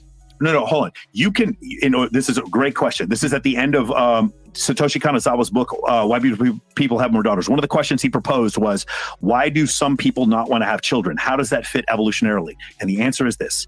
In order to have kids, you don't need to want to have kids. You just need to want to have sex. Boom. That's the reason why it works. Mm-hmm. And so the thing we're saying before is like, what you're saying is it's not manifesting in cuckoldry, meaning having raising someone else's kids. And what we're saying is it's still manifesting in protected sex, or sex not during estrus that is not causing a new child to be born. Women are still cognitive of this idea. They watch Jerry Springer. You are not the father. They don't want to be in that shit. They understand that, but they're still attracted to the neighbor or the guy. They can be attracted, but it doesn't show up anywhere in the data. You know what's scary about what he just said? He just said that women are protecting themselves with sex. Just because you have sex doesn't mean you're going to procreate, basically, right? But so women don't want to be like Jerry Springer or Murray or things like that. And then you still have DNA testing centers that saying 1 in 3 men that are tested aren't the fathers. That is a scary number to understand, that how much and how bad women are actually out here cheating on their partners, right? A lot more than people like to admit, because people try to act like the men are the cheaters. Do you know how hard it is to get some coochie in comparison to women? Now, granted, we go back to casual sex, and I hear women say this all the time. A lot of women, if they are going to cheat, to me, from what I've seen, is typically they're going to cheat with somebody they've already had sex with, because they don't want their body count to go up. They want sex to be good. They want to be comfortable. Going down and finding a new partner, stranger danger, all of that type of stuff is stuff women typically have to worry about, not men, because I'm not worried about a woman overpowering me. And it's something fascinating about conquering a new vagina. Now, women don't have that same mindset of where they feel like, oh, I want to put a new penis in me because this is so fun, and the thrill of something new. Women want that comfortability.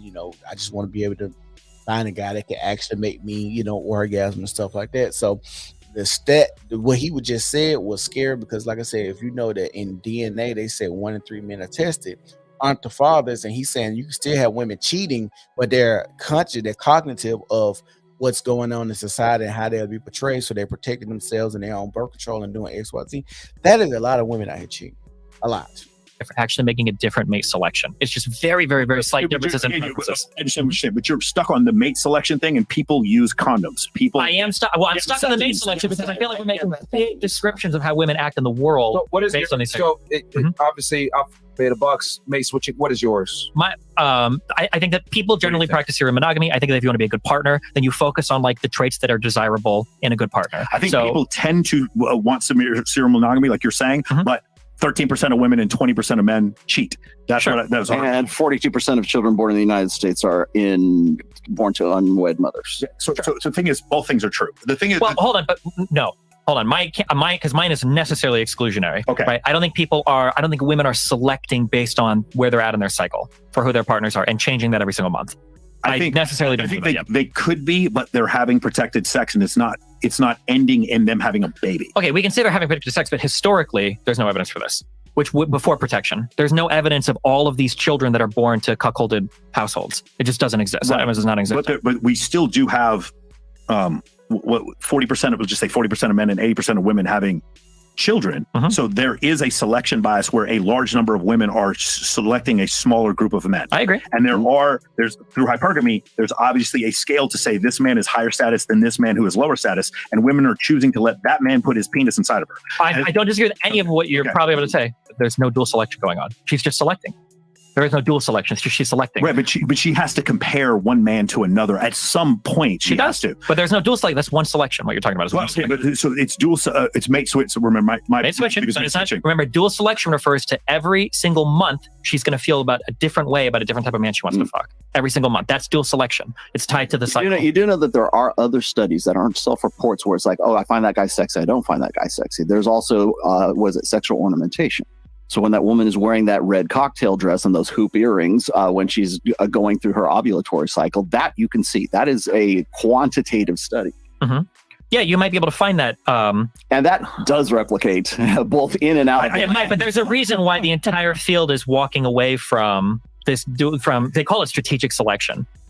is because you can't find evidence of this mating strategy, and it doesn't even make sense evolutionarily from like a male point of view. And I can show you the studies for this as well. Is that we tend to find whatever is flattering to women in our psychological studies. We tend to find that more authentic and has more veracity. Well, I'm not talking about. I'm just looking at like genome analysis for like extra partner pairings, or like in terms of like percentage of people cheating. Or I'm not looking for like what do people find flattering. I'm just curious like what are the actual numbers. And it seems really hard to, and even like, so for instance, I've heard you bring up like the egg selecting thing before. Women's eggs aren't designed to like pick the alpha sperm.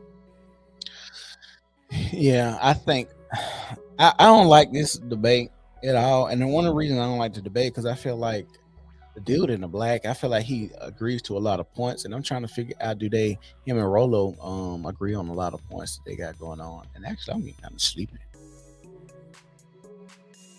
This debate was kind of actually boring. Like what they talking about is boring as shit.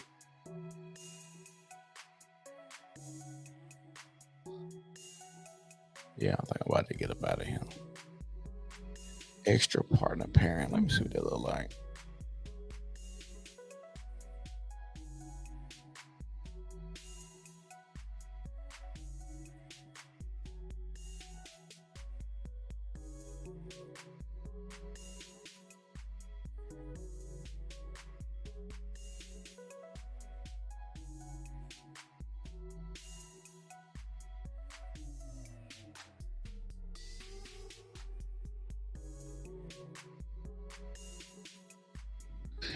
Partner pairing.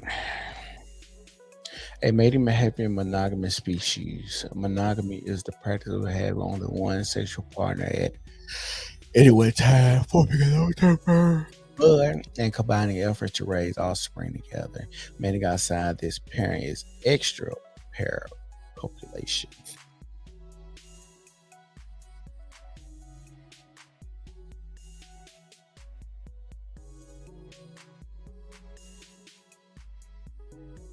(69.7% use pairing when a woman or her partner reaches down to stimulate. I don't know.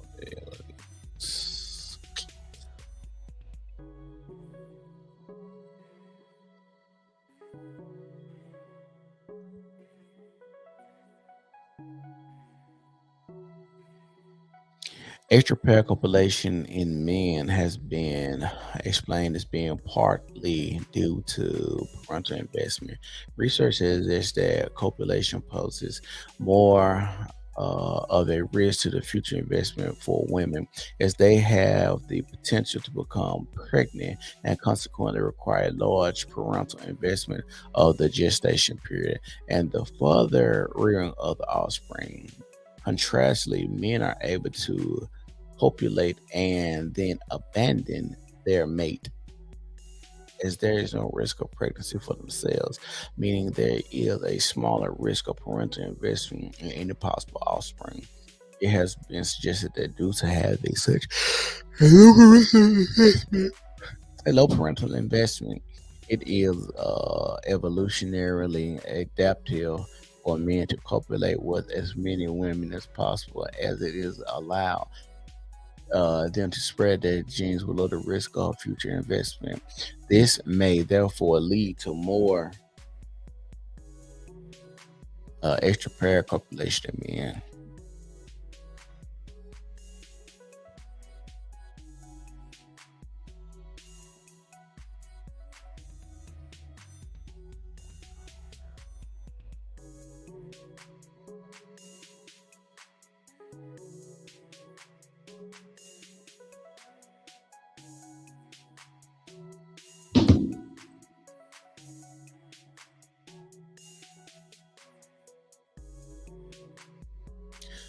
Well, guys, I'm finna get ready to go to the gym, work out real quick and whatnot. I want to tell y'all, thank y'all for tuning in today. If you're watching, please like the video, share the video, subscribe to the channel, and make sure you share the video today. I want to tell you guys, thank you once again. It's the New Normal Podcast, a place where we say what everyone is thinking. Y'all have a blessed and wonderful day. We gone. Peace.